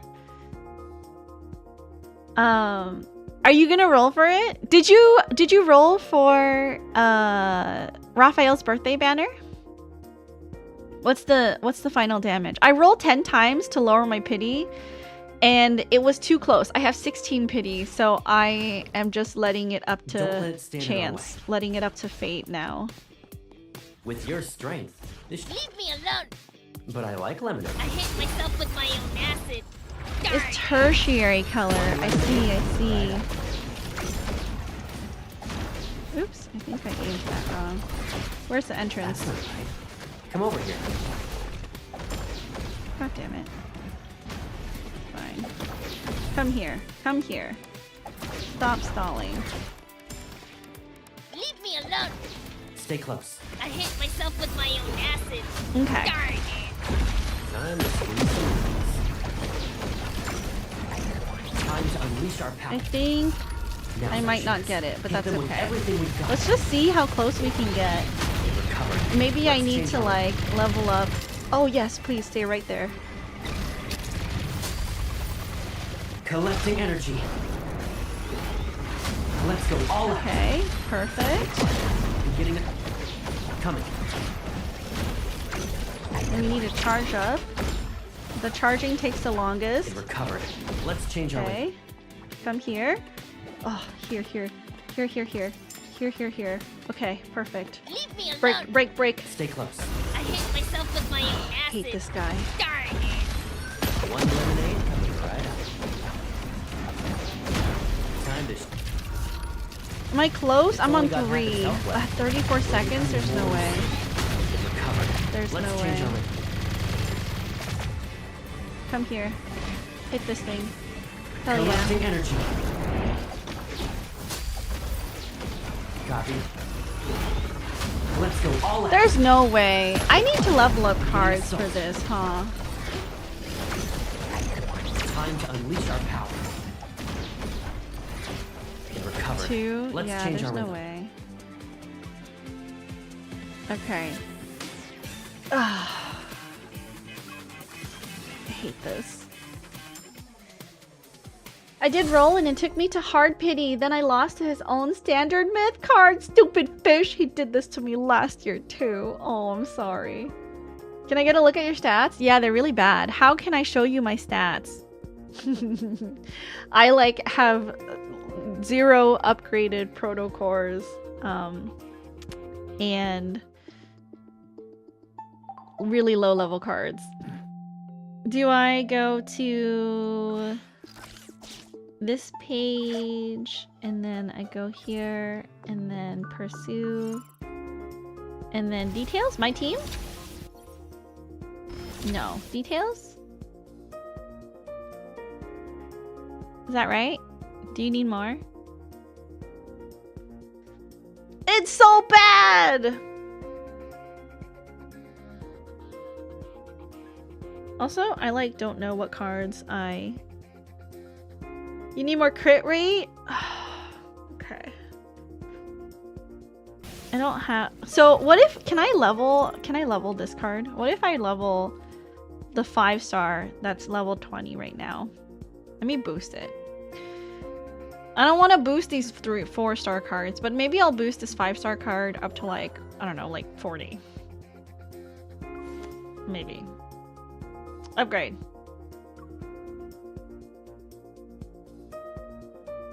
Okay, let's just... Okay, it's fine. Resources. Oh, from proto cores? Okay, let me just get him up to 30 then. And then... Okay, that's fine.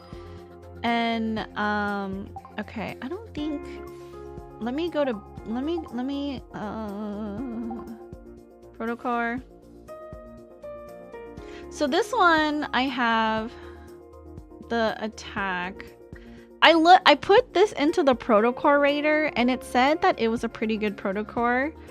So I left it at that. This one, attack. This one has higher attack, but like I don't really need. Only go on lunar cards. I see. Okay. Hold on, let's go back. Lunar cards. So that would be these guys. Okay.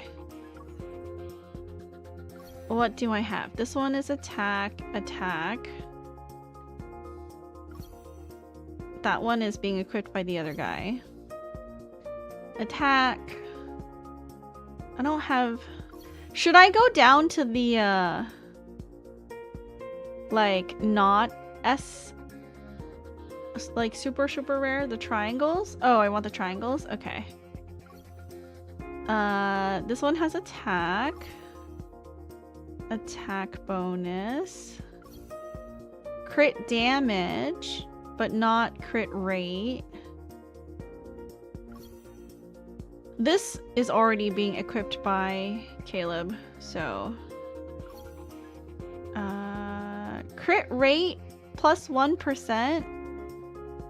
But then we lose the attack. Is that okay? Crit damage 3% increase. But then we lose the attack and the attack bonus. Crit damage, attack bonus. I don't know. I don't know how to rate these. Like, what's the difference? Should I just try to up my crit rate without bothering anything else?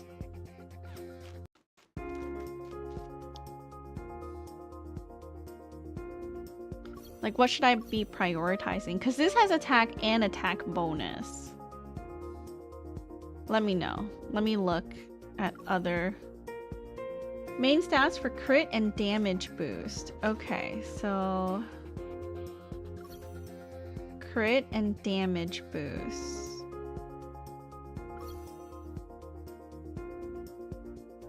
I mean, this is only crit damage, but I mean, I'll try... Okay, I'll try to replace that one. Hello there! Welcome in, Hoffy. How are you? Attack bonus. This one has crit rate 1.3% that I have equipped right now. This one has crit damage. Oh, tired. It is Sunday. Hopefully your weekend, you know, hopefully you rested enough this weekend. This one has an increase in crit damage.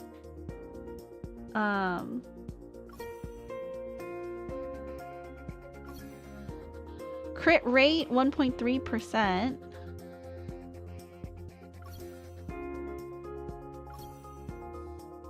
Oh, this one also has crit rate 1.3%, and it has attack 82 and attack bonus. So I think I should keep this one because this one only has attack 57 and same crit rate. Useless protocores. Useless.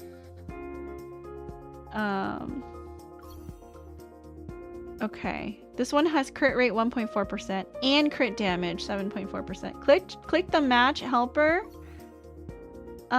Crit, ultimate weapon, confirm. Crit rate, crit damage. That's where we're at. So should I be equipping this one? But this one, the one that I have equipped right now has priority on crit rate, crit damage, and crit damage, or damage boost to weakened, which Limonette is weakened when the shield comes down, right? Biscuit! I'm doing good! My deep space husband... Oh, what the fuck was that noise? My deep space husbands are, doing well. That one's fine? Okay. Thank you for the follow! Welcome in, Shiro Karasu. White Crow. Cute name. Crit damage. This one is also crit damage. This one has no crit. Crit rate. This one has a crit rate. Damage to boost. Damage boost to weakened? Maybe I should grab this one. Let's grab this one. Hermes looking like such a good boy. It's true. He's a baby. Okay, that's everything. I don't got no good protocores. Also, like my protocore farming is harder than bounties. So I wanted to try to max out bounties first. Surprised you got me as the White Crow right off the bat. Oh, I can understand Japanese, so. How you guys doing? Doing good. It's been a good weekend so far. Okay, let's see. It's only 8 stamina if we don't win, right? It'll be fine, right? Totally cool. Okay. Let's go. Let's try. Oh, I see your badge, Biscuit. Have you been playing Pokopia? Pokopia, what is it about? I think it's like about Ditto? Is that what I heard? Cause like they said they had a whole bunch of new plushies that came out for the Pokemon Center, and it's This all won't take like us long. different Pokemons with like the Ditto We'll phase, attack. Leave me alone. But I like right? running. I hit myself with my own acid.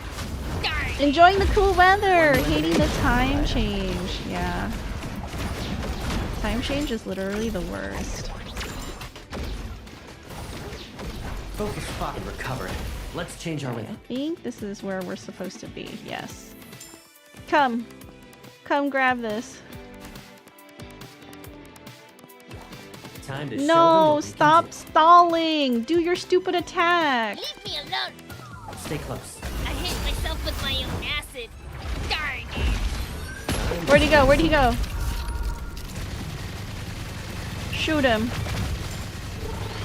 From now on, we'll never be apart. Okay, come here. Come here, because the next lemon change our will, the next lime, hell yeah, is right Collecting there. energy. Let's go all out. Should I be using my resonance? Oh, I should be using my... Oh, please don't crash. Nope, the game's crashing. Hello? Hello?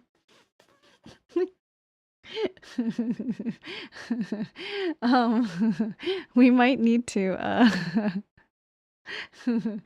we might need to change some settings.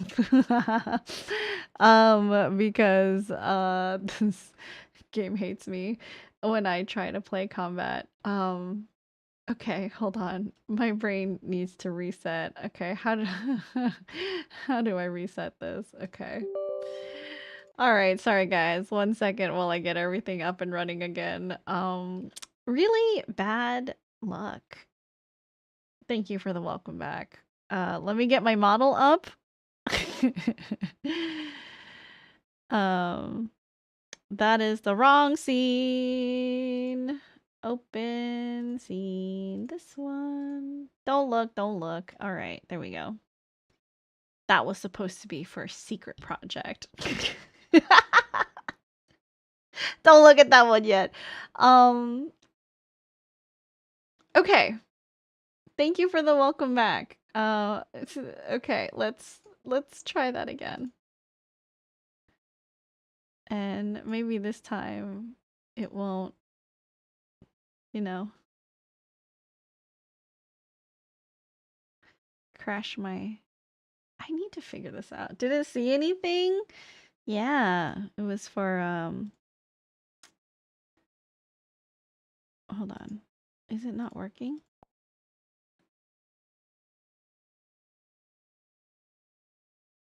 Android device. Why do I need to refresh it? Refresh? No, there's no refresh. Okay. I mean, the game is up. Okay.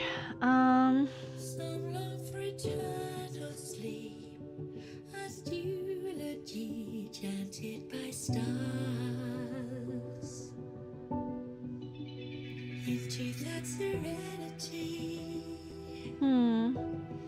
They lost time forever buried. She rambled. How do I get the game to run? Where is the game? Why isn't it showing the right window? Filters? No, it's not filters. Properties? Android device? It's the only Android device on the list. What is happening? Oh my god. It crashed so bad it doesn't even remember what it wants to show. What if I like choose it here? Oh, there it goes. Okay, what the fuck? So weird. Okay. But it doesn't want to show on this one. What is this selected as? Android device. It's this. It should be the same source. Not that. Okay, there we go. Times like these made me wish these games had a PC client. I was just watching someone earlier play a gacha on emulator and kept crashing out. Yeah, it's pretty bad. Because also, like,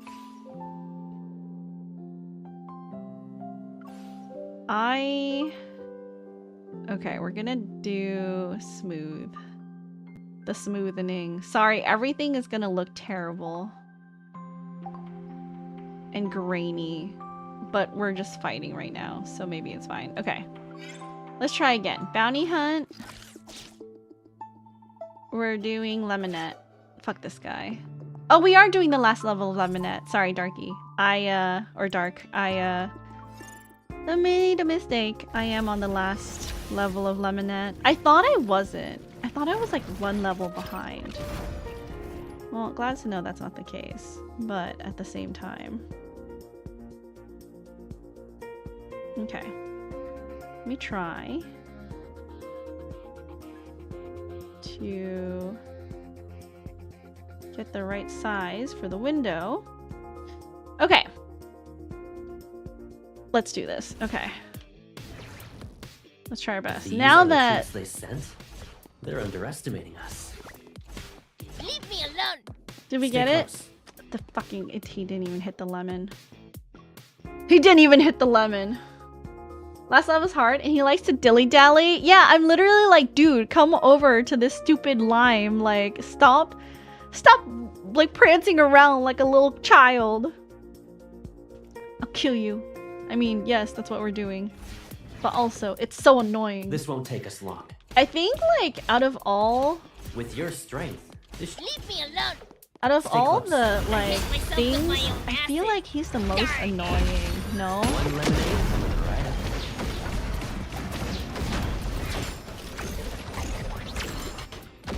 We're never going back to that lab. It recovered. Let's change our Okay. Next one is here. So come over here. Do your stupid attack, please. Let's go all out. Target acquired. Beginning assault. Okay. And then we want to go here because he's closer. Hit them with everything we've got. Lime, come down. Lime, Let's come change down. Lime, come down. Collecting Hell energy. yeah. I hit myself with my own acid. Darn. I can't even see him. Right up.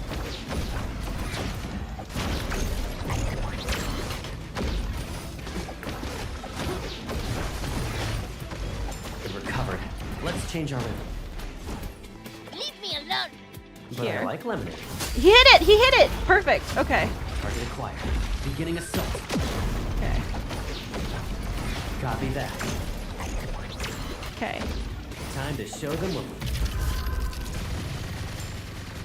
It Okay. recovered. Please, Let's if change our only the lime could be somewhere in this vicinity. I Yes. hit myself Okay, with my perfect. own acid. Perfect. One lemon collecting energy. Okay.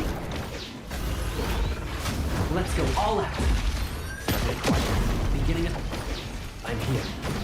You just have to be really smart Recovered. about Let's change our where rhythm. the lime respawns. Stop! We have 15 seconds left. What are you doing? Just standing there. Oh my god. I'm not gonna make it. It's Stay not gonna close. happen. You, Caleb, what the hell? You missed! Time to unleash our power. I hate this. I hate this. Now for It's the over. chance. It's Hit game them with over. everything we've got. It recovered. Let's change Hello, our rhythm. action. Welcome in. Okay, let's change gears. Maybe we can do this is so sad. Maybe we can do proto-core farming because right now we need better proto-cores, right? But then also I'm not max on proto-core hunts either. Like I'm not even on 10 yet. Okay, let's see. What can I do? Does it matter? I know I should be matching the Silactrum, but I obviously don't have enough cards to match the Silactrum well. Can I, like, brute force my way through?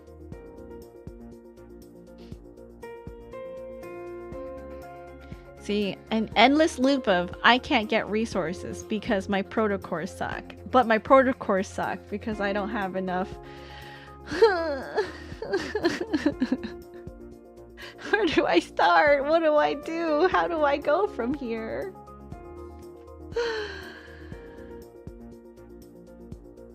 Because if I do the auto-equip, this is pathetic. This is pathetic. Telematching would be easier though. No, look, the game auto-equipped me and it's, look at these cards. What the heck are these cards? This is crazy.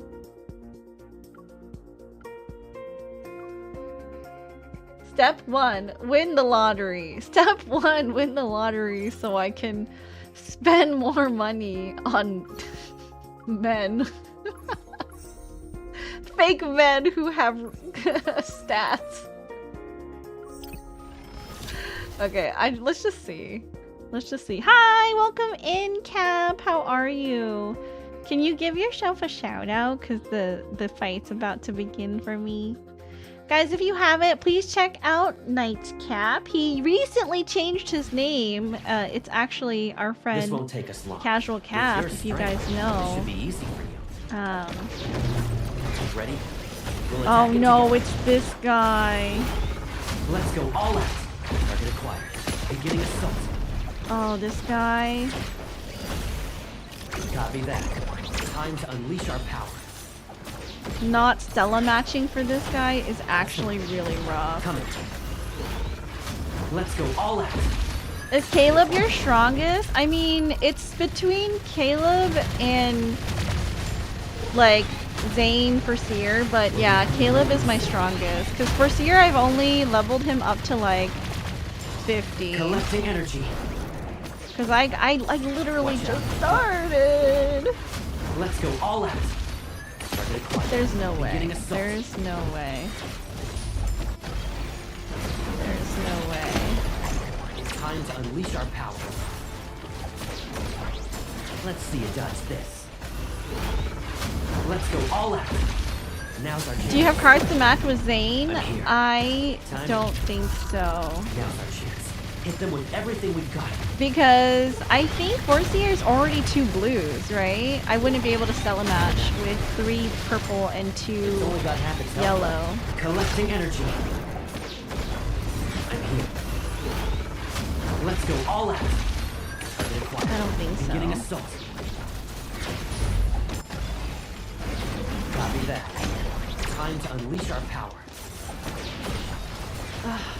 Make it so rough. That's not right. I just have to roll on more cards. This is the final answer. I just need to roll on more cards. Oh no, you're sick? I'm so sorry. Hopefully you're resting well. Drink lots of water. Fluids are good when you're feeling sick. There's no We need way. to interrupt. They'll use the companion, just build him for Forcier? Collecting energy. Oh really? It's okay to rely on me sometimes. I thought you had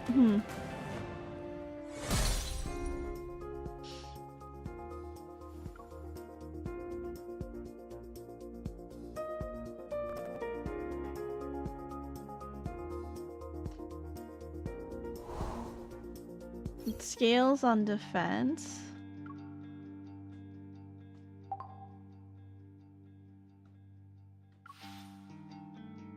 How would I do it? So if I go here, oop, that's not what I wanted. Well, I mean here, right? But then like I don't have any these are all 4-star cards, which I currently, oops, don't want to invest in. They're all 4-star cards. I have nothing that's a 5-star card that I could use. I want to save my resources for better cards. It's like, is this just a waiting game at this point? Because I need better cards. Better the 4-stars than the 3s? Yeah, but what if? Because there's so many cards. I must be strong. It's okay. You know what we'll do? We'll do core hunts. I'll try to do core hunt. No, not core hunts. That's not what I want to do. Trials, deep space trials. Cause I'm a fucking. Let's try Zane's auto equip. I love auto equip. Auto equip for the win. It's probably gonna be terrible. Trials good. We can try to go through trials with Zane and Caleb. I definitely know I'm stuck on Xavier's and Raphael's. I don't know about Silas. I haven't tried too hard for the other guys. This location needs to be purified. It's your turn. It'll be. Now's our chance.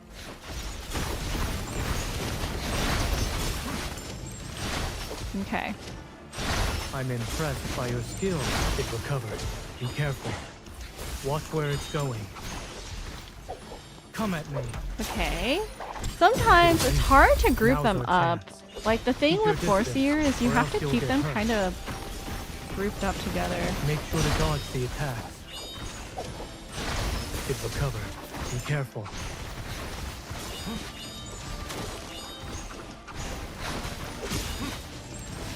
Like they're dashing around too much. It's your turn. Okay. Now's our chance. Great.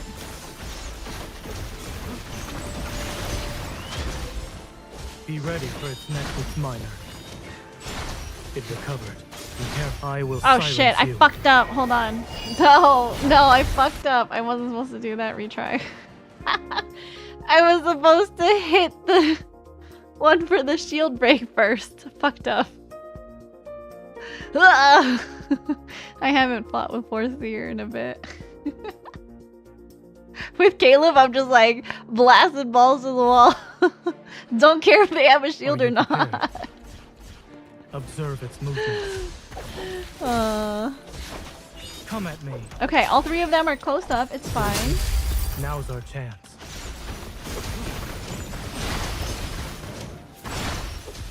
Okay. Keep your distance. This is good. Or else you'll get This is hurt. good. It recovered. Be careful. Keep your. It's your turn. This is good. They're stuck together. This is great. This is great. Now's our chance.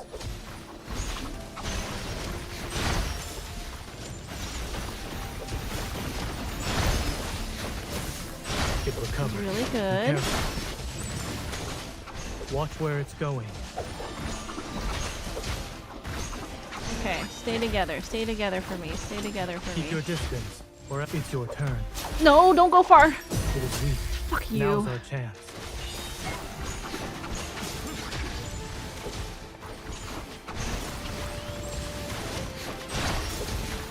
It recovered. Be careful. Where's the other two? This chance. Okay. Try to get all Come at three of me. them together. It is weak. Now's our chance. Yes. I will Okay. silence victories within reach.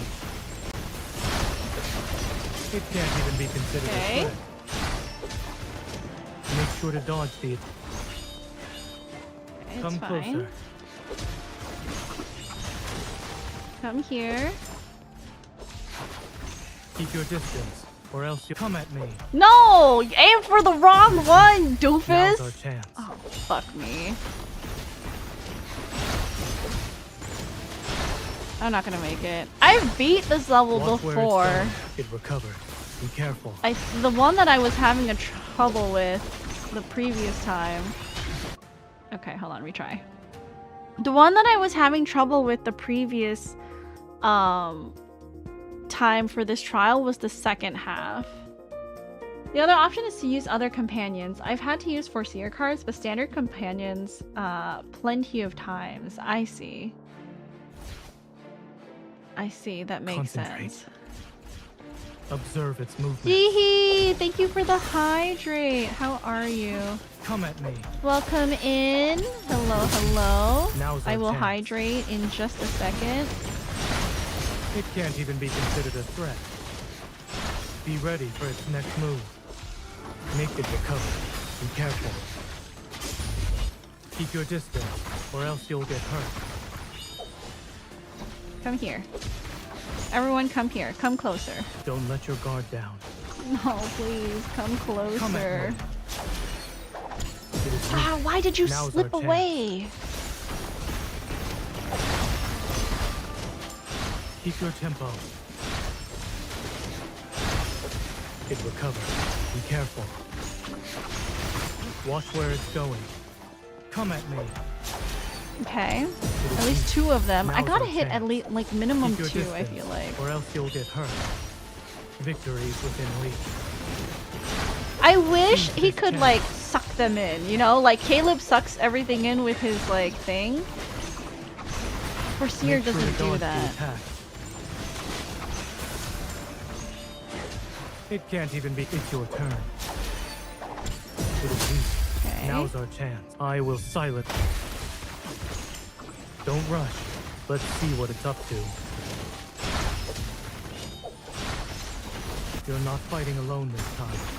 Game still in vertical? Damn it. There we go. See half your combat screen? Thanks. Let me just fight like this the entire Keep your time. distance, or else you'll get hurt. Thanks. Jihi, hello, Come at welcome me. in. How are you? I'm so mad. It is I'm not weak. gonna get past Now's this our trial. chance. I need I'm okay impressed to by get your better skill. results. I need to protocore farm, but my cards aren't high It enough, recovers. and I Be just careful. need more cards. I think at this moment it's a waiting at me. game. I gotta build my resources It is weak. to get Now's cards. our Switch to chance. medic, Zane. Okay, I will try. Okay. Let me, okay, so exit. And you're saying I keep the cards, but I switch the companion?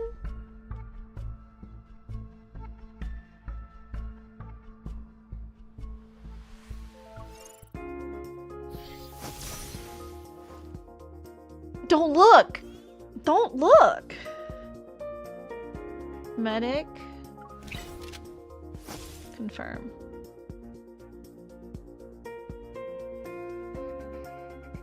Don't look. Don't look.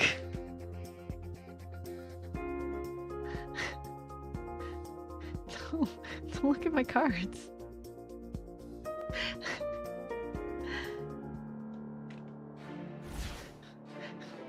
Don't look at them. The battlefield is ever changing. This is dangerous. They're 4-star Potentially. cards. Oh, wait, okay. It's your turn. It is weak. Now's our chance. Don't Wait, rush. I'm not used to Let's see fighting what with it's up guns, to. actually, though. Fall back.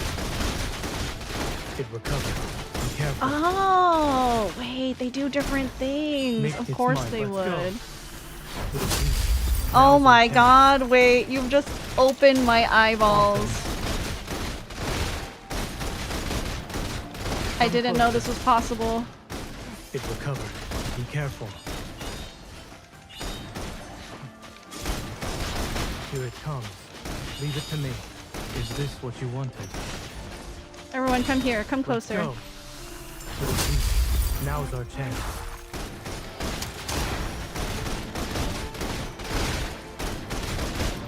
Be ready for its next move.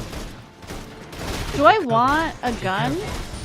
Keep your distance, or else you'll get Should hurt. I change my weapon? Keep your tempo. Keep your distance from it. Here it comes. Leave it to me. Where's the other Is this- guy? I don't want to see any more Where's the other guy? Come closer. Why are you all the way over there? Like literally in the middle of nowhere. Let's go. It is weak. Now's our chance. Let's call it a day. Victory is within reach. Don't rush, but it's minor. It recovers. Be careful.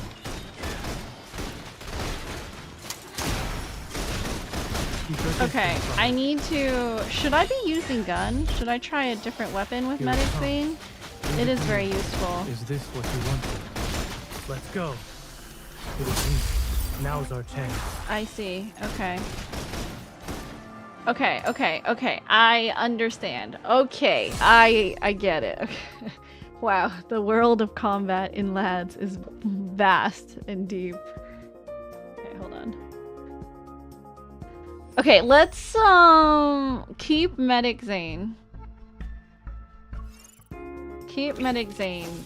And I'll change Wand? I feel like Wand is easier for me.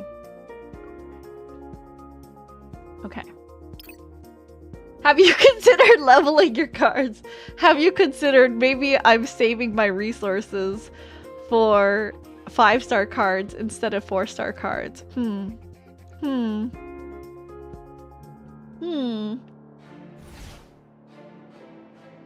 will not let tragedy repeat itself. Make sure to dodge the attack. It's minor. Fall back. Let's go.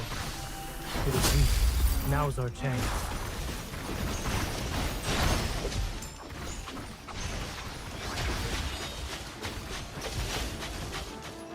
Keep it recovered. Be careful. Make sure to dodge the attacks. Fall back. Let's go. Now's our chance. Wait, this one doesn't have a charge. I have to use the Foreseer Companion for the charge, huh? Here it comes. Leave it to me. Is this Have what you looked in the wanted? shop? Recovered. Be careful. Wait, what shop? Don't rush. Let's see what it's up to. Wait, shop?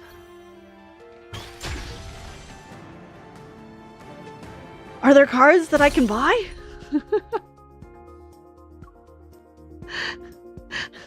Am I missing out? The exchange? Hold on. Surely you can get more resources when you beat the content though, right? I mean, you can always get the resources back. I'm struggling. Struggling. Which shop should I be getting?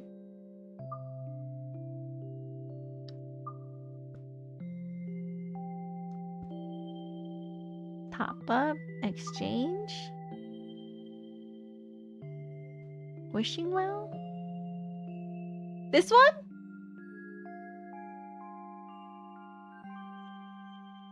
Should I get this?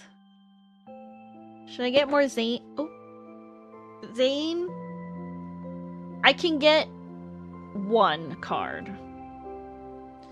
Do I get a Caleb card or do I get a Zane card? I don't have that many. I have 352. 180 times 2 is 360, I think. I don't have enough.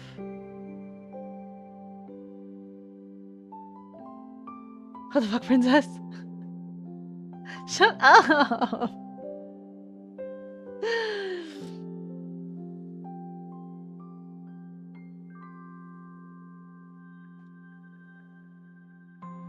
No, no worries. I was just like, am I missing something? I would love if I could get 2. The rest are 4-star cards.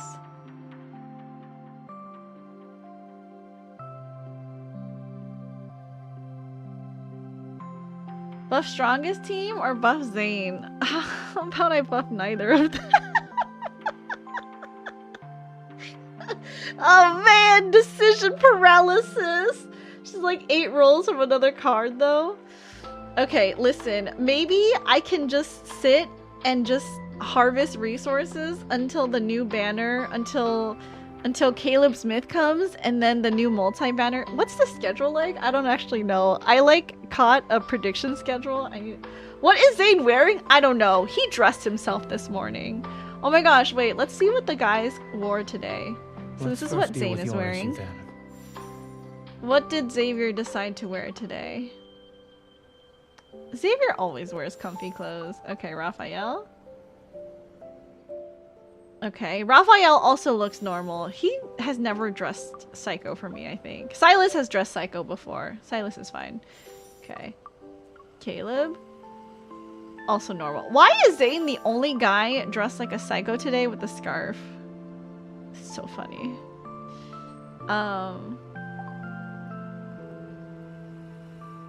It's fine. You know what? We won't do Zane's. We'll do Caleb's. Caleb's is also stuck on a thing. Caleb's is also stuck on a thing. Fuck my life. That fit looks crazy. Hi, Ever. Welcome in. Thank you for the resubscribe. I love you. Hello, hello. Are you still at home at your mama's? Welcome in. Oh my gosh, I figured out the hair. Look, I figured out the boy's hair. Just one of the boys though. But you know. Gonna have to level the 4 stars. No, I refuse. I refuse to level the 4 stars. I don't wanna. I was saving them for the 5 stars. We're never going back to that lab. Coming. I'm saving it. Come on, get recovered. Let's change our rhythm. It's only got half its health left. Let's go all out. Now right? It's so adorable. I'm so excited to start embroidering the rest of the boys' faces. Dodging this won't be easy. Now's our chance. Hit them with everything we've got and recovered. We wondering how Princess is struggling in the trials as she brute forcing it with level 1 card. Stop! Stop! Stop! Get behind me. Stop!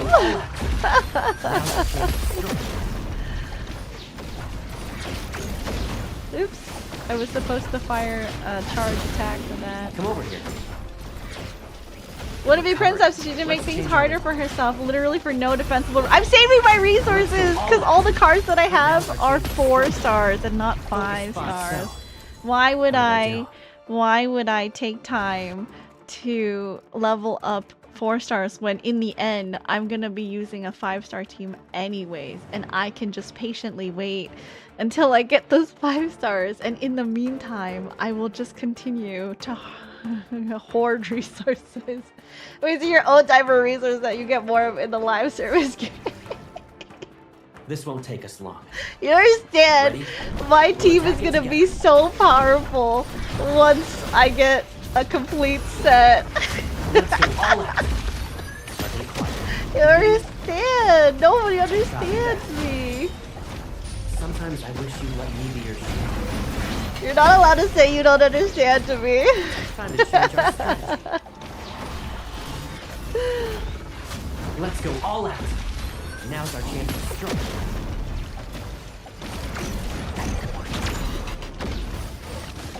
Okay, please let me do this. I've been playing Gacha way longer. You're in my Periwiggler now. Time to change our strategy.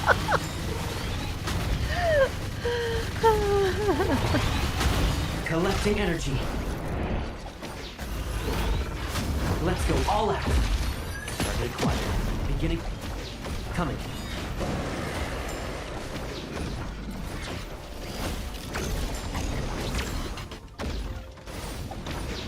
Copy that. Boys. It's true. Boys. You want to do a competition? Well, attack the thing. Why are you just standing there? That was crazy. Time to change our strategy. The controller didn't register my button input. That was insane.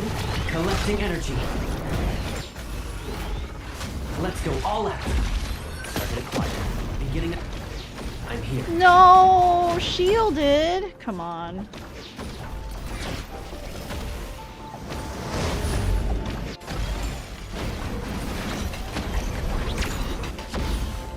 Sometimes it missed. Are you kidding me? Let's go all out. Are you kidding me? I'm here.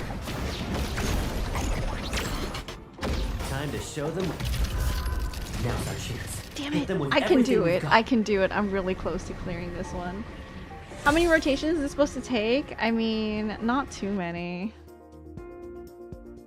Not too many. I like very briefly looked up like a rotation thing, but I know the basics of how to play this like team rotation. Don't let it stand in our way. With your strength, this should be easy for you. Come on. Level Let's go your all out. one card. Beginning of... Copy that.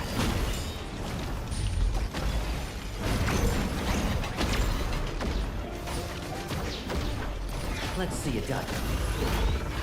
Let's go all out. Now Yeah, hit it, let's go.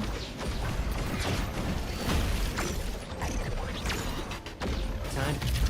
Okay. I'm just gonna keep blasting it. Yeah, get those critical numbers up. Critical numbers. Let's go, critical numbers.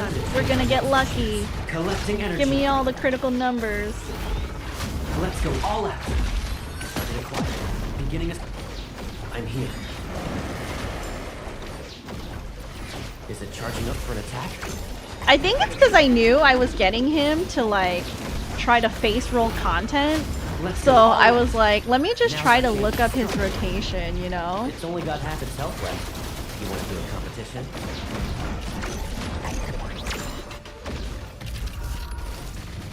This is the meme of the person on the bike self-sabotaging themselves with a stick. Let's see it. Okay, you wonder why? That's the shirt that Ever got me for Christmas one year. Or my birthday, I don't remember which Collecting gift energy. it was. But yes, I do own that shirt because Ever Let's go says all that's out. me.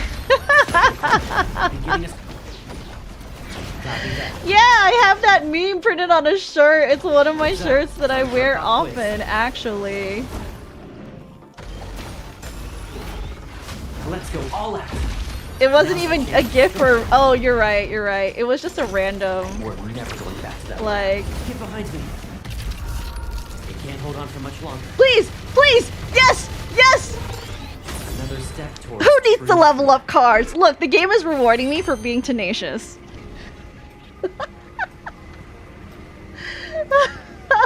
and thus she never learned her lesson. I made that shirt for you just because you do this shit all the time.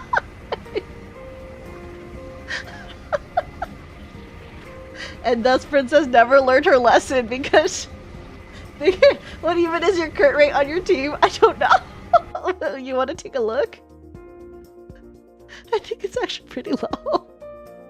First clearer, does he have to do this really?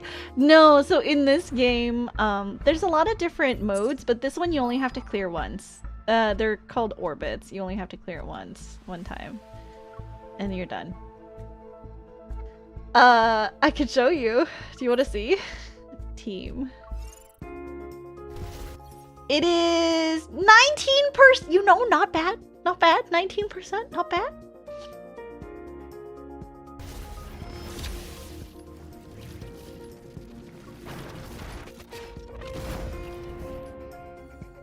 I can do it. We're matching Stalactrum. I don't need to level that level 1 card. 90%! I don't even play Lads and I know that can't be right. I'm such a powerhouse. Shh. Shh.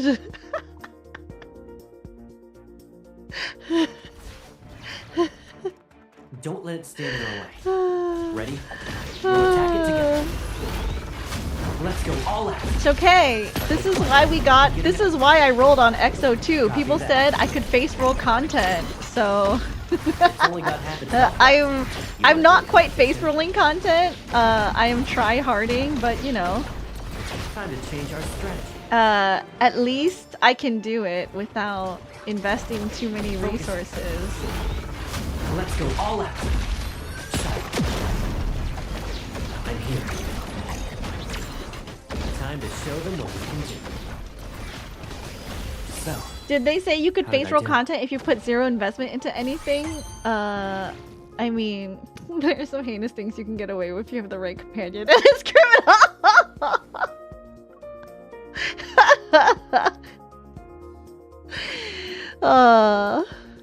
Just me and XO2 Mythhammer, it's true. I'm almost like regretting that I didn't roll more for rank 1, but to be honest, like I didn't have enough resources and diamonds to roll for rank 1.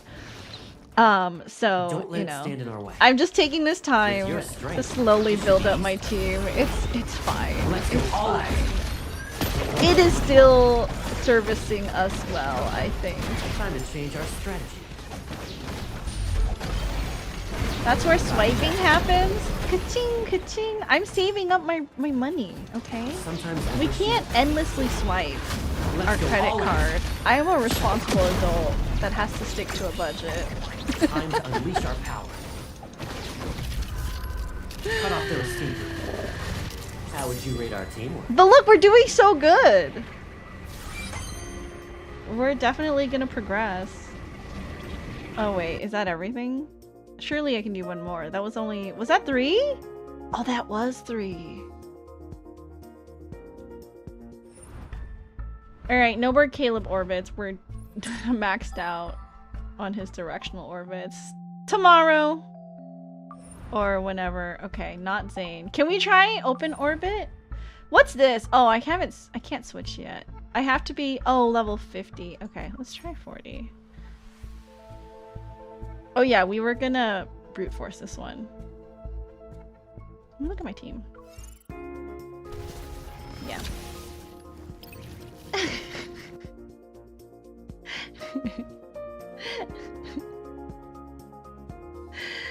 Open just keeps going until you can't. That's right, that's right, that's right. But then there's also like, you can switch it, right? I haven't gotten to the right level to switch open orbit yet. It's like fluctuating orbit or whatever, right? These are the troops I've that read sent. some people talk about They're it. underestimating us.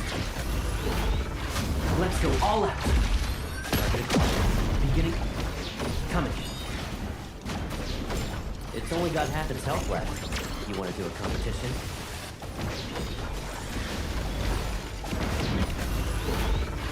Let's go Fluctuate all orbit out. is a lot harder Now at a I certain can't- point. I see, I see. Copy that. Cut off their escape route. Okay, let me shoot at other things. Spawn faster so Watch I can out. shoot. Dodging this one easy. Collecting energy.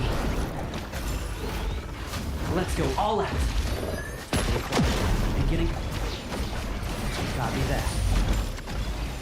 Can't get away with brute forcing? Time to Of change our course I strategy. can. If the game allows me to, I will.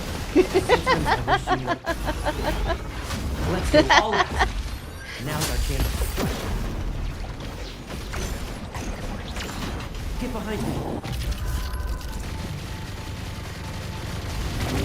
Wait, you didn't roll on Caleb's rerun? Let's change our rating. How would you rate our Were team? you also sticking to a budget? Jihi?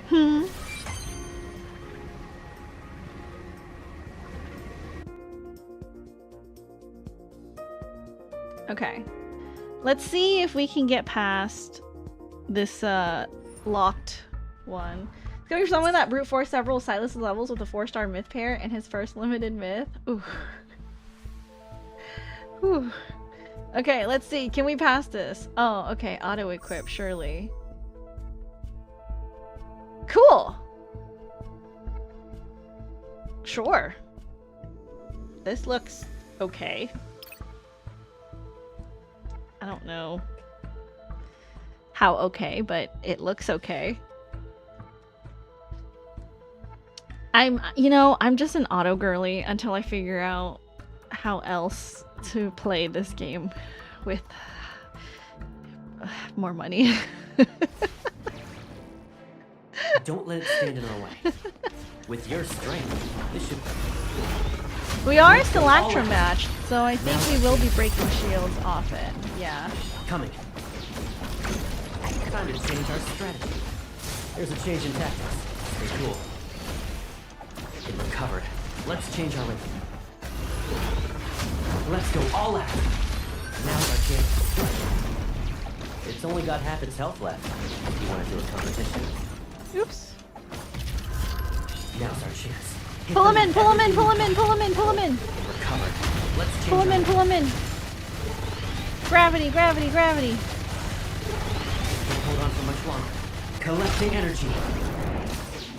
No protocores. I'm not that bad at Let's go video all out. games. The first thing I did was equip protocores on level 1 cards. Let's see you dodge this. I was like, can't invest resources, so let's use the protocores that I've been That was the first thing I did. That's free real estate. Look at that. The portal course may be level 0, but you know, like, let's be realistic, baby. This location needs to be purified. Come at me. Keep your Plus distance 0 from me. relics.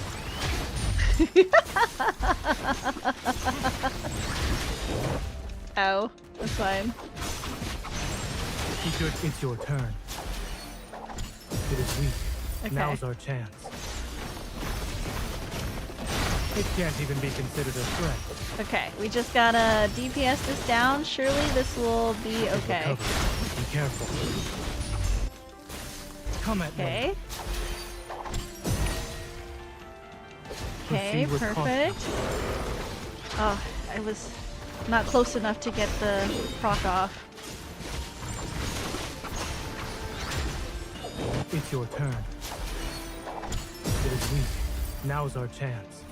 Keep your Maybe I should have distance, held on to or that. else you'll get hurt.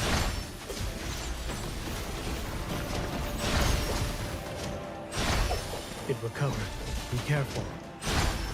It can't even be considered a threat. Here it comes. Okay, Leave it to me. gotta wait. Is this what you wanted?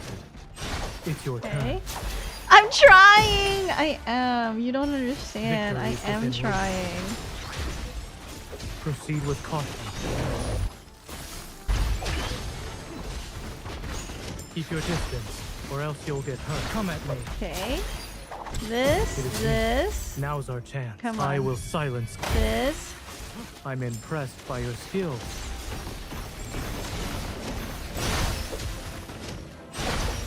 It recovered. Be careful. Oh, I don't know. Here it I comes. don't know. Leave it to me.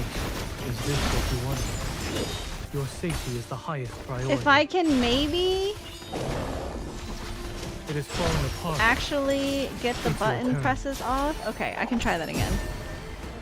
I can try that again. It's fine. Try again. It's okay. We can do it. I believe. I believe.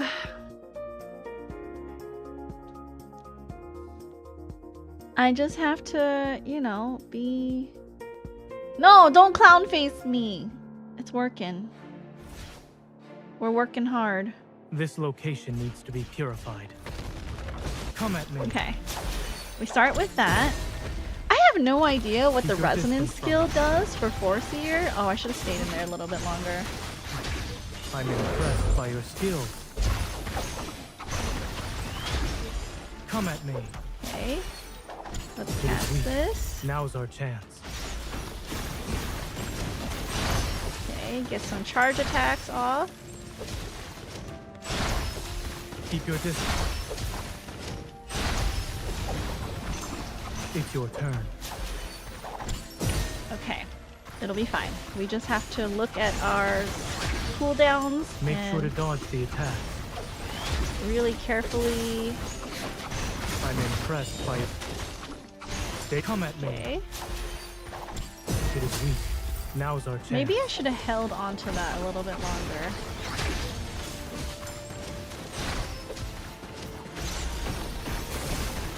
It I recovered. think I should have held on careful. to it. Things are getting more challenging now.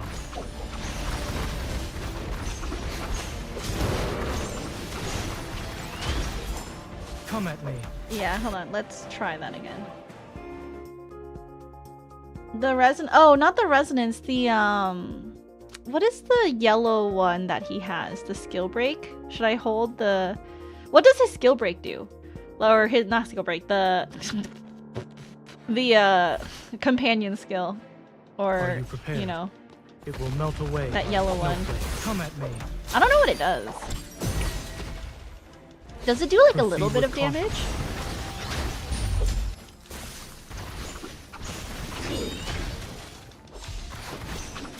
It can't even be considered a threat. Come at me. It is weak. Now's our chance. Keep your distance, or else you'll get hurt. Okay, we have to hold the second one. It recovered. Be So careful. this one we can cast right off Come the at bat, but we'll hold the other one. so that Make we sure can to dodge use the our thing. Hold it, hold it. Don't use it on cooldown. Hold it, hold it, hold it. Stay safe. Hold it, Don't get hold it, distracted. hold it.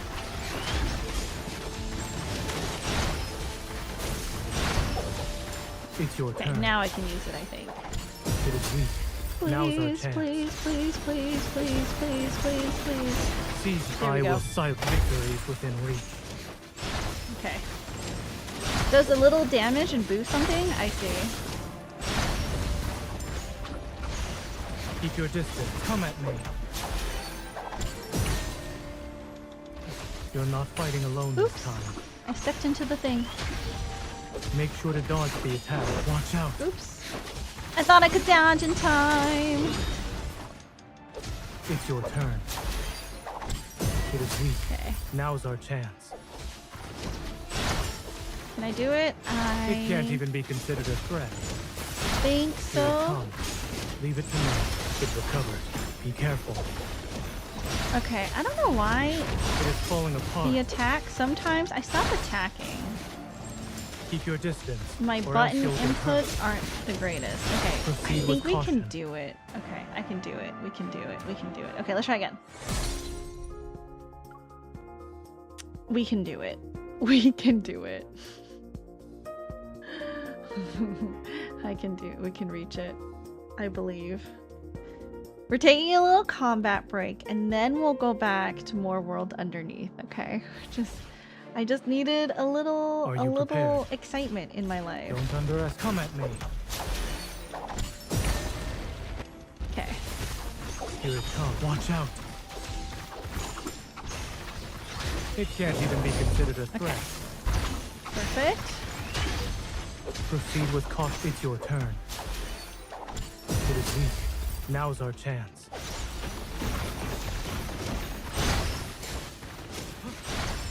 Keep your distance, or else you'll get hurt. Okay. It's your turn. Keep your Okay, tempo. perfect. And then for the second one, we do need to hold off Watch out. on it. I dodged that. Keep your distance from it. Here it comes. Leave it to me. Come at me. Okay. It is weak. Now's our chance. It can't even be I will Okay, silence. grab that. It will Perfect. cover. Be Okay. careful. Now we need to make sure all our skills are Come at me. proccing properly. Keep your distance, or else you'll get hurt. Proceed with Hit me, caution. hit me, hit me, hit me. Try to hit me, hit me, hit me, hit me. Don't rush. Let's see what it's up Damn to. it. Come at me. It is weak. I need Now's our to chance. try to farm the dodging procs. I'm impressed by your skills. Here it comes. Yes. Proceed with caution. You're not fighting alone damn this it. time. It's your No, no, it's not gonna work. I'm barely there. turn. It is falling apart. It's okay. It's fine. Batonia, welcome in. How are you? Thank you for the head pat. Okay, you know what? Thank you for the hydrate and the self-care. We will give up for right now. I will sit here and I will think about all my life choices of why I didn't decide to continue playing Love in Deep Space when it first came out, because I could have gotten all the cards and, you know, we could have been, you know, whatever, it's fine. Just preheated the oven for food. I fed my cat and have poker on Steam. Life is good. Good for you. I hope that you are having a nice, relaxing Sunday, and I hope that you had a good weekend despite the horrible time change that occurred. Alright. We are done with combat because I said so. So, We're almost halfway through the world underneath pieces. Surprisingly. Took me by surprise at work. Do you work like a night shift? Was your work shorter? Was it shorter than usual? Okay, wait. This one is called Frontline Hunter. Hunter Dispatch Center. Beep, beep. It's the middle of the night at the Hunters Association. In the center of the room, a holographic control console displays a 3D map of Lincoln City. A blinking red dot keeps flashing at one alert. Lincoln Hunters Okay, hold on. My tongue is getting tongue-tied. Lincoln Hunter Dispatch Center. How may I help you? Stay calm. We have your location. Head to the nearest shelter immediately to avoid another Wanderer attack. Work nights. Unfortunately, it doesn't change the length of shift, but normally get off at 4:30. An alarm to remind me since I don't want to give them more stuff than I have to. But my alarm went off and I was shook because there was no way it was already 4. Oh, yeah. True, true.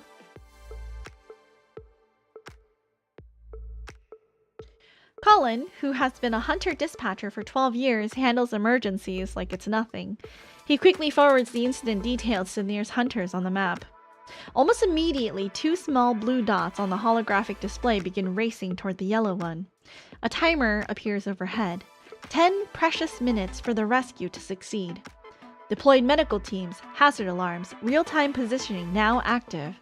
The dispatchers coordinate seamlessly, their hands moving swiftly across an array of holographic screens. Together, they weave an invisible safety net over Lincoln City. Finally, the yellow dot disappears from the map. The countdown stops at 8:27.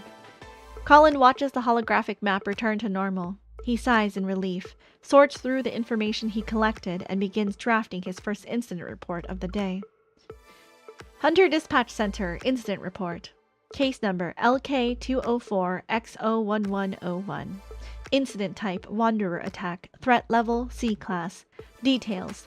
A single Wanderer, an elemental subspecies, appeared in the riverside area of the Imperial Ring District. The target was neutralized and the cleanup crew has been notified. No civilian casualties. Status resolved. Reporting dispatcher Colin. That's a typical day at the Lincoln Hunter Dispatch Center. 3-man robbery. Oh goodness. 6 a.m. Lights remain around the clock at the dispatch center. Lincoln Hunter Dispatch Center. How may I? Help, it's a Wanderer. It's trying to kill us. Hurry! The call has barely gone through when frantic screams nearly burst Colin's eardrums. Stay calm and tell me about the situation to the best of your ability, he says as he hits the location tracker. A young man's shaky voice answers. There are 3 of us and an older lady with her groceries. A loud roar drowns him out. Then it's followed by blood-curdling screams. Are you still there? Hello? Hello? Oh wait, no, that's Colin. He's supposed to be the calm one. Are you still there? Hello? Hello? Colin calls out to them, but there's only silence. Next to him, the surveillance officer pulls up local traffic feeds. Captain Colin, we've contacted the hunters on patrol. They need approximately 6 minutes to get there. 6 minutes.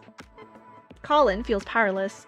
This is what usually happens. No matter how fast the dispatch center reacts, it still takes time for help to arrive. All they can do is provide the hunters with a clear route, and then, no! Let me go! Ah! The desperate shrieks returning through the speaker make everyone's stomach drop. Their worst nightmare is becoming a reality. Despite having heard these agonized cries countless times before, watching a life slip away in real time is unsettling. Before a few dispatchers can turn away, gunfire erupts on the other end. The Wanderer lets out one last screech before falling to the ground with a heavy thud. They survived. Relieved, Colin glances at the map. He frowns when he notices the 2 blue dots are still too far away to have reached the designated site. The hunters haven't arrived, so who fired the shots? That's it? And you call this a robbery? Luckily for you, I took my gun for maintenance while I was out getting groceries. Otherwise, you'd be in real trouble. A confident female voice shouts. Robbery? Gun? Colin and his coworker exchange looks of bewilderment. Before they can say anything, panicked shouts come over the line again. Ma'am, it's standing back up. Help us, hurry! What are you doing? Get behind me! More shots ring out, then the Wanderer's cry fades. Colin sees the yellow dot on the map disappear. Everyone at the dispatch center stares at one another in astonishment. Moments later, the comms crackle and that same confident voice returns. Hello? Hunter Dispatch Center? Colin responds immediately. Yes, we're here. Is anyone hurt? No injuries, but we'll need a cleanup crew for the mess. The response is quick. The Wanderer was an A-type. It's already been dealt with. Also, the security department should be dispatched. The victims were actually attempting a robbery. Please notify the special task force to investigate. Understood. And you are? The practiced precision in her response has already given him the answer. Sure enough, the seasoned, composed voice on the other end confirms his suspicion. Retired Hunter, former Sector Dawn, ID number 10041. Hunter Dispatch Center Incident Report. Case number LK204X01102. Incident type, Wanderer attack. Threat level, C-class. Details. 3 young men attempted to rob a woman near Bloomshore District Market when a Wanderer, a bestial subspecies, appeared. The would-be victim eliminated the Wanderer with her own hunter-grade firearm. The woman was confirmed to be a retired hunter. Cleanup is en route and no civilian injuries were reported. The 3 suspects have been turned over to the authorities for attempted robbery. Status resolved. Reporting dispatcher, Colin. I wonder who that is. Bloomshore is where our old house used to be, right? The one that blew up? Colin finishes his report, glances at the clock, and realizes he missed lunch. He grabs a pack of instant noodles and heads to the break room. Noodles again? A colleague drops the latest Wanderer activity report in front of him when he returns to the desk. The Wanderers have been too active lately. Yeah, it's related to a deep space tunnel anomaly or a protocol malfunction. I hear they sent someone to investigate, but who knows what they'll find. His colleague plops into the chair next to him and sips his soy milk. Ugh. Told the cafeteria guy I wanted it sugar-free. Cutting back on sugar, this just messed up my diet. Hey, at least we have a cafeteria, Colin smiles. The Alpha team doesn't get that luxury. True, but they're not stuck at a desk all day either, the colleague responds. Then he pauses, remembering the grueling practical assessments those people endure. Forget it. I guess I should just be... The communication device at the dispatch center buzzes again. The counterfeit protocore case. To Colin's surprise, a familiar voice speaks. Hey, Captain Colin, it's me, Orson. An overly ingratiating tone comes through as soon as the call connects. Can you arrest me right now? Question mark? Orson, the Lincoln City Police Department's infamous repeat offender, is known for protocore smuggling. Caught countless times, he's always finding new ways to stir up trouble. As a dispatcher, Colin usually doesn't deal with criminals directly, but Orson managed to change that when his greed for protocores led him to target live wanderers. Back then, a wanderer had him crawling around like a cornered rat. Desperate, he called the dispatch center for help. Thanks to Colin's quick thinking and precise directions, he survived long enough for the hunters to arrive. Without that, he'd probably be nothing more than a bloody smear under a wanderer's claws. To show his gratitude, Orson gifted Colin a ceremonial banner that had the following: "The voice of salvation, a dispatcher protecting life itself." You little... Didn't 5 months in jail teach you anything? Colin feels a vein bulge at the sound of that familiar voice. I swear, I'm not struggling protocores this time, Orson stammers. I'm just selling rock candy, that's all. Orson isn't illegally selling protocores this time. He's making rock candy that looks like protocores. Since his buyers don't dare to report him, his scam thrives.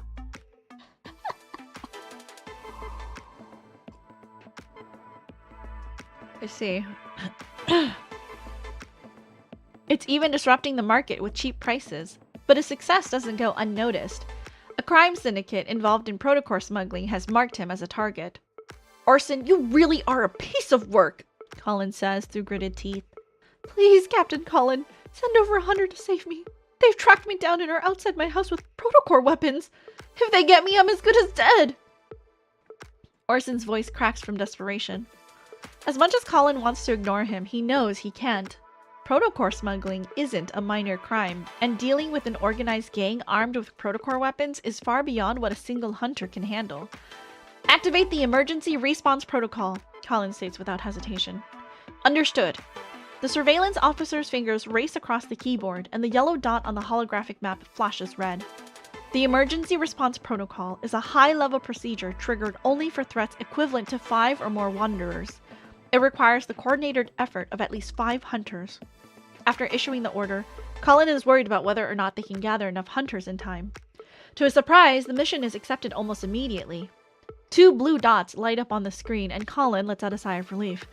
Good, now we just need 3 more.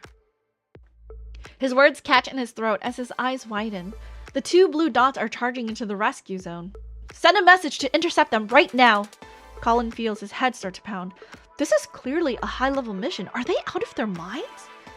Wait! Excited, the surveillance officer calls out, I think they're from unicorns! Unicorns? Are you sure? Colin whirls around. Every hunter knows about unicorns. They're the best combat unit under the Hunters Association. Known for their unmatched power and fast responses, they specialize in tackling extremely dangerous wanderer incidents that regular hunters can't handle. Colin has never met them, but he heard the stories. Their elite sector is small and notoriously unconventional. One rumor claims a unicorns hunter once blew up an entire subway station just to take down a wanderer. They're definitely not the kind of people he wants to mess with, but right now that's exactly what he needs. Captain Colin, they're here! Orson's voice crackles through the communication device. He's tense and shaky, but there's only 2 of them. Can they handle this? There are 8 or 9 guys here. Oh! Orson lets out a startled cry as chaos erupts on the other end of the communication device. It's followed by panicked screams. Orson? Orson! Colin calls out, his voice tinged with urgency. Just as everyone is holding their breath, Orson's voice comes through again. Captain Colin, the people you sent are insane! They just showed up and everyone went down. Protocore weapons? They didn't even get a chance to pull them out! Everyone in the room collectively sighs in relief. Good. We'll send someone to pick you up. Stay put. Colin frowns and hears a strange crunching sound from the communication device. Before he can ask, a clear female voice shouts, Xavier, stop eating the evidence! I see. Hunter Dispatch Center Incident Report. Case number LK204X01103. Incident type, protocore smuggling. Threat level, A class. Details, Shell Bank District. Orson, a repeat offender with 8 protocore smuggling charges, sought assistance from the dispatch center after facing retaliation from a crime syndicate over his sale of counterfeit protocores that were actually dyed rock candy. The involved criminal organization has been successfully apprehended. Orson, the reporting party, has been handed over to the relevant authorities for investigation of fraud. Note: a portion of the evidence is suspected to have been consumed. Status resolved. Reporting dispatcher Colin. City Hero. Lincoln's Joy Sky offers the most comprehensive selection of fresh vegetables and fresh products at affordable prices. Colin steps out of the supermarket. He's holding a steaming box of fried chicken. He stretches, content. His busy day is finally over, and all he wants to do now is head home and enjoy some well-deserved rest. The supermarket is not far from his apartment. All it takes is a walk through the business district and the plaza. It's rush hour, and many parents are walking with their children. The setting sun lights up their joyful figures and casts bouncing shadows on the ground. Colin pauses, unable to look away from the heartwarming scene. It's something he hasn't seen in a long time. As a survivor of the 2003 Chrono Rift catastrophe, he, like countless others, knows how hard-won today's peace is. And like many people, he chose to be a guardian of the precious tranquility. But even guardians need rest. At least for tonight, he'll relax. Mommy, there's a lollipop in the sky! As he passes a small fountain, he hears a little girl shouting excitedly to her parents and pointing up at the sky. Colin thinks the child must be imagining candy in the clouds. He glances up at the sky, but that single look makes his blood run cold. A terrifying howl cuts through the air and is followed by the screams of frightened women. For a moment, no one reacts. Then, massive figures emerge from the dust, their bodies covered in jagged black crystals. Jenny! A mother in the distance stares in horror as the spot where her daughter stood is covered in rubble. Her legs give out and she falls to the ground. Mommy! A cry rings out. Hope flickers back into the woman's tearful eyes. Colin falls to the ground. He rolls a few times with the girl held tightly in his arms before stopping. As soon as he saw the wanderers, he dropped his fried chicken and sprinted over to save her. A sharp pain shoots through his back. He's dizzy, but he forces himself to dial a number on his communication device. Hunter Dispatch Center, how may I help? Wanderers at Silver Bay Creek Plaza. There's 3 of them, and they're highly dangerous. Send backup. Captain Colin? The voice on the other end pauses. Then it adopts a serious tone. Understood. We'll contact all nearby hunters right now. Frustrated, the wanderers shriek. They're furious that their prey has escaped. Their massive forelimbs, reminiscent of bulldozer blades, dig into the ground. They surge toward them again. Clutching the child to his chest, Colin rolls to the side. The monster's limb sweeps past them. It was close enough to graze his scalp. He shudders as he thinks about what would have happened if he had been a second slower. Boom! A powerful shockwave hurls Colin through the air. His vision darkens and the world spins uncontrollably. When he manages to lift his head, he sees another wanderer towering right in front of him. The ground trembles beneath its cry.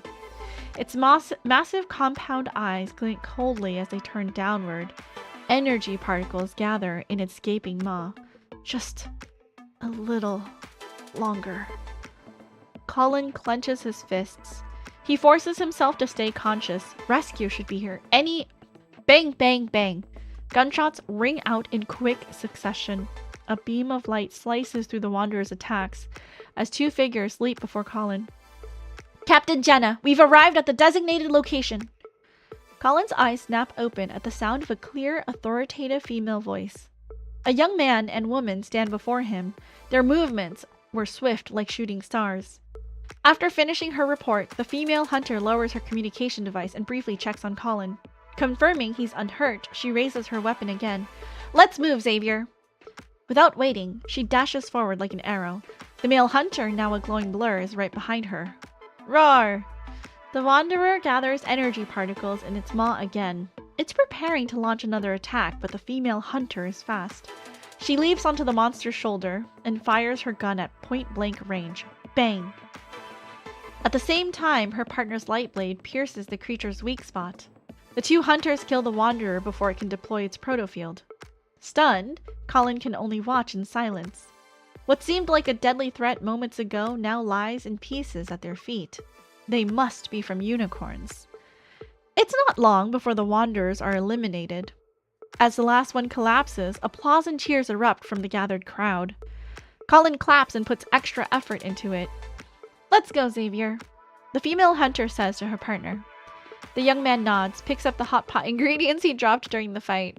Watching their figures disappear into the distance, Colin suddenly feels that Unicorn's eccentric methods don't seem strange anymore. At least they keep Lincoln City safe. A gentle tug on his sleeve interrupts his thoughts.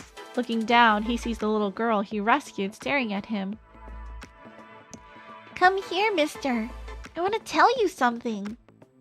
She beckons him closer with a secretive look on her face. Amused, Colin crouches down. What is it? Without warning, the girl throws her arms around him. She's hugging him. Thank you, mister. Thank you for protecting me, she says with a serious expression on her face. Colin watches her skip back to her family. A lump forms in his throat. He lowers his head and rubs his nose to hide his emotions. His gaze falls on the box of fried chicken lying where he dropped it earlier. The first thing he needs to do is rest properly tonight. Oh, that was so cute! Oh, that was adorable. So we even get stories about the dispatch guys. I always did wonder how we got those like reports for assistance. You know how like in the beginning episode we get like a note on our watch to accept a mission, and like Tara is there with us. That's one of my favorites. That was so cute. I loved that. Okay. This one might be the last one because it's almost 2. And I know the stream isn't too long, but it's because we got cut off earlier this morning. So, oh, I'm sorry. Did I wake you, bud? I just wanted to touch you. Oh, he hates me. Oh, he hates me. He's like, how could you disturb my sleep, Mama? He hates me. Can I hold your hand with my foot, Hermes? Give Hermes a treat! Oh, he heard that. Yeah, a treat from Uncle Cap? Yeah. Thank you for the treat, Uncle Cap. Say thank you. Treat from Uncle Cap. He's like, she didn't say the thing. I'm gonna try anyways. Take it. Good. Take it. Good boy. Good boy. Thank you for the treat, Cap. A good morning treat for the boy. Yeah, the stream hasn't been going too long, but that's because the stream crashed. And then I gotta figure out how this looks on YouTube when the stream crashes, and we try to like reinitiate the same thing. Maybe it's 2 streams? I don't know. Anyways, I can figure that out later. That's for me to figure out. Can't believe the game crashed. I'm so mad. Anyways. Fractal Library Q&A. Question 1. Why is it called the Fractal Library? A1. Hello! Welcome to the Fractal Library. Since this is the very first question in our guest book, I'd like to use it as a chance to share the library story. I've never been the type to settle down. Over the years, I did all sorts of jobs: mason, gardener, delivery driver, janitor, clerk, and more. One day, I, drawn by the peculiar name of this library, pushed open its doors. Inside, it was deserted and coated in dust. Driven by curiosity, I took a book from the shelf and opened it. In that instant, a new universe unfolded before my eyes, and I fell in love with this place. While I was engrossed in reading, a telephone at the front desk rang, its chime echoing through the library's towering halls. For some reason, I approached the counter and answered the phone as if beckoned by an unseen force. 10 minutes later, the call ended.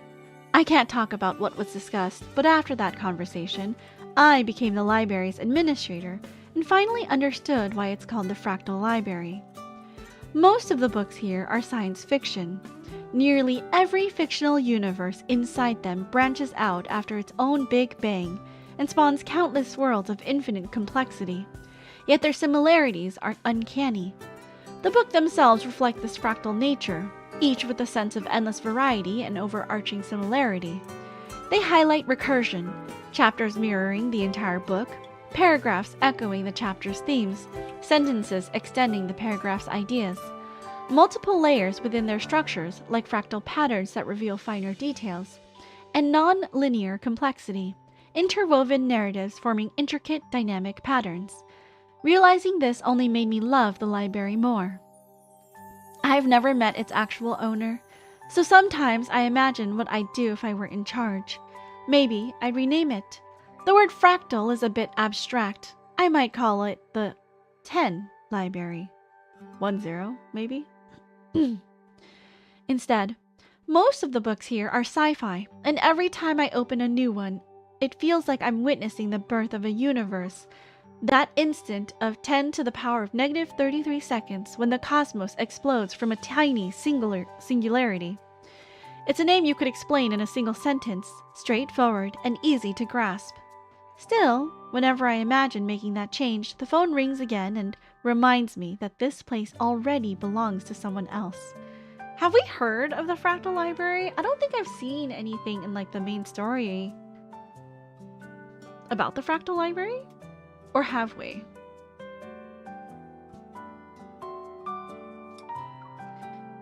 Question 2. Why did you want to open this kind of library? A2. First of all, I didn't open this library. It's always been here. I'm just a temporary administrator. But I can tell you why one phone call convinced me to stay, aside from the money. You'll get there? Okay. Change is the only constant in the world. As I said before, I used to wander from place to place and never stayed in one spot for long. Over time, I learned to love that freewheeling life, until I stumbled upon this library. Here I found everything I had seen and experienced. Even if I traveled across the entire globe, it wouldn't add up to a fraction of what's contained in these shelves.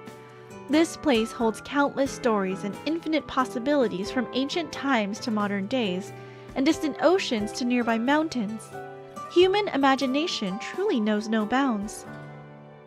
Many ancient myths have become today's reality. Perhaps all the things we consider impossible now and the mysteries we haven't observed really exist somewhere. Maybe in the future, or maybe in another universe. I choose to believe in the worlds that you can find in those stories. Even if I spent my entire life reading, I'd only explore a tiny corner of this library, yet this corner would still hold many more wonders than I could ever encounter outside. As an administrator, I feel like my journey here has no end because I never know what awe-inspiring world awaits me each time I open a new book. There's another reason that's even more important. The more I read, the more I sense an unavoidable responsibility resting on my shoulders. I'm waiting for someone. I know an atheist will step through these doors one day. That person is the library's true owner. How do I know? Call it intuition. My curiosity refuses to let it go, so I need to see what kind of person would own a place like this. I'm certain that if I wait long enough, they'll appear before me. P.S. Dear readers, I hope you'll spare some time in this ever-changing world to read, explore times and places beyond your experience, and discover all that lies hidden within the pages. AG, welcome in! I'm doing good. How are you doing? Happy Sunday. Hope you've been having a good weekend. Question 3. Since there's an extensive collection, which book is the curator's favorite? Answer 3. First, let me say again that I'm not the curator. I'm just an administrator. Now, about your question, let me think. Choosing a favorite. This is tough. I can't pick one, but I can tell you about a story that really stuck with me. I still think about it even when I finished reading it a long time ago. It was set in a world obsessed with efficiency. People had no names, only numbers. Those in power genetically screened embryos and based on the results, decided their entire lives from what education they get, what work they do, whom they love and marry, and even the traits of their children. Everything was determined by genetics. Thank you for the head pat, Wolf Tracks. How's the story going? It's been going good. We've been learning a lot. And the talents bestowed by the gods were fully realized. Nature and nurture, when perfectly fused, left no room for debate. No matter where you looked, it seemed like flawless harmony. At first, the world seemed dazzlingly beautiful, and everyone believed this was exactly how the world should be. But the balance was shattered when a wealthy individual engineered a child without flaws. This child could adapt to anything, yet he revered nothing. He soared above every rule and sneered at order itself. Cracks in the system appeared, and where there are cracks, rebellion follows. But we all know that rebels in any universe are branded as traitors, and they are forever condemned in history. I encountered another world. It was nothing like that harmonious place I described before. By the time I looked at it, it was already on the brink of death. Everyone but him had fallen victim to a virus that stripped away the human form and humanity. It turned people into an energy that would perish along with the planet. It reminded me of cancer cells. once harmless symbionts that entered a frenzy of endless replication until they destroyed their host and died with it. All of it done for the sake of immortality. To prevent this calamity from spreading elsewhere, he became that world's lone survivor. He had a single mission: eliminate every infected individual, root out every trace of this disease, and then guard those warm remains until they had fully crumbled away. He waited for what felt like an eternity until all drifted into emptiness. He became a prisoner of time, the embodiment of loneliness, forever the last person. And in the end, as the final speck of that world turned to dust, he vanished too. Now that I think about it, the stories that truly stayed with me all seem to prove an old saying. Happy stories are the same, but unhappy stories each have their own kind of unhappiness. Once a story finds its perfect ending, it stops and no one looks back. Imperfections, however, remain unforgettable. They echo without a response until the end of time. If these stories are someone's reality, if their words truly exist or once did, could they have been just experimental playgrounds for some god's whim? Bits and pieces thrown together without a second thought. Proportions guided by mood, one failure after another. Each would be more fleeting than a grain of sand and a flicker of light. What a sad story. Question 4. What's your ideal future, and what would your ideal world look like? Answer 4. It's interesting that you asked about an ideal future after we talked about books. Perhaps you noticed how most sci-fi stories tell the future as one imagined at the time they were written. From the perspective of the end of time, the future is just another piece of that universe. The universe isn't good or bad. It's simply a collection of stories following their own lives. If you understand those laws, you can see the final page. That's the theory, anyway. But stories come from life, and reality is often stranger than fiction. Even though this place has shown me countless possibilities, how I spend each day is still up to me. We might be tiny on a cosmic scale, but within our own little universes, we're everything. Even if we use knowledge to predict where the world might go, we can't be sure of our own futures. Maybe that uncertainty is what I find most ideal. I just noticed I'm humming a tune. It's amazing how long I've been here. I've picked up habits from those around me. As for the ideal world, if I must respond, I suppose the utopia so often mentioned in books sounds appealing. It's a place where everyone can be who they want to and live as they wish. But a world with nothing but light and no darkness is as stagnant as a dead pond. Such a place can never exist. Still, I hope everyone can become their own utopia. After all, there's no law against making a wish, right? People can wish wherever and whenever they please, and I'll write my sincere blessings for every reader here. To be continued. Hello? According to my calendar, it's not time yet. When the moment arrives, I'm sure he'll come looking for me. Almost there! Give me a break! We'll know the truth soon enough, and if he doesn't show up, well, we know exactly where to find him, right? By the way, how did that new book of yours turn out? When can I read it? Oh, it failed again? That's okay. I'm working on, the one I'm working on now is so long, there's still hope. Stop nagging me! Okay, if he doesn't appear, I'll find him myself. I have to get back to work. I'm in Lincoln City now, so I have to stick to the schedule here. Bye! After hanging up, I notice the clock above the door says it's 10 a.m. No one manages time as precisely as that caller. I drew back the curtains, opened the door, and breathed in the scent wafting in from the cafe next door. Standing outside, I stretch and order my morning treat, a 100% sugar sea salt cheese latte with double whipped cream and chocolate drizzle.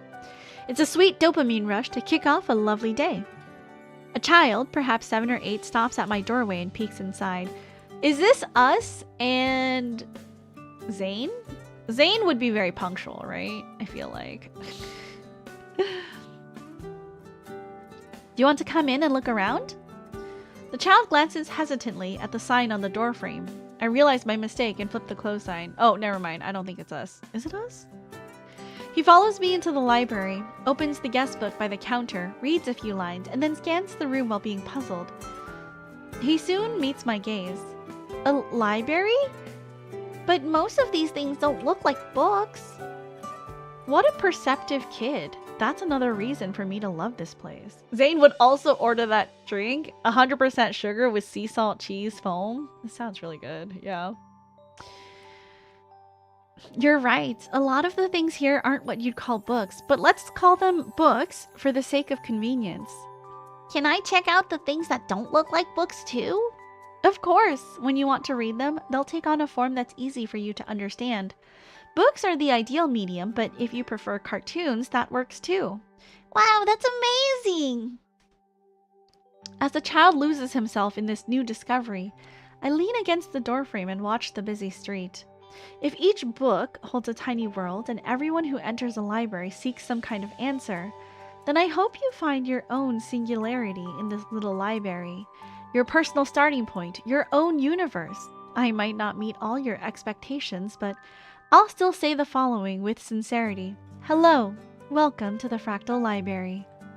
Who is writing this? What is it? And it's not books? What is it if it's not books?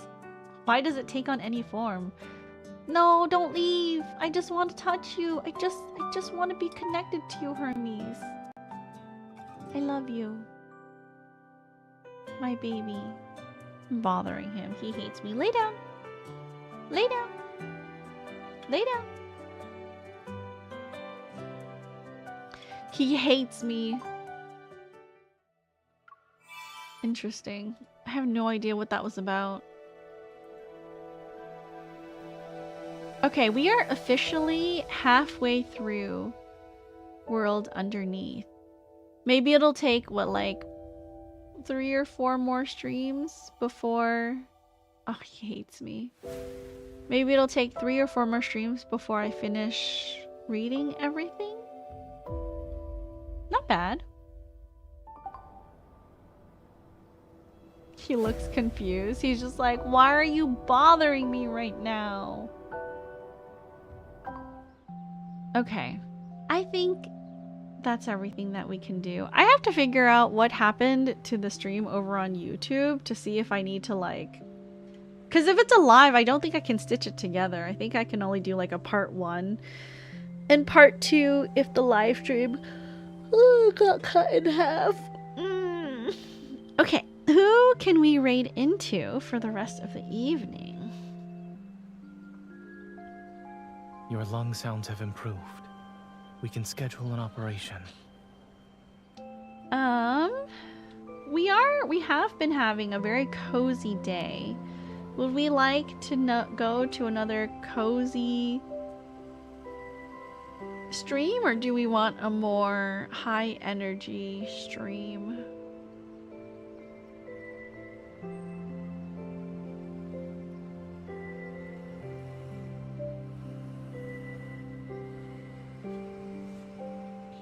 In a workplace setting, the ideal volume level should be between 30 and 40 decibels. Thank you, Zane.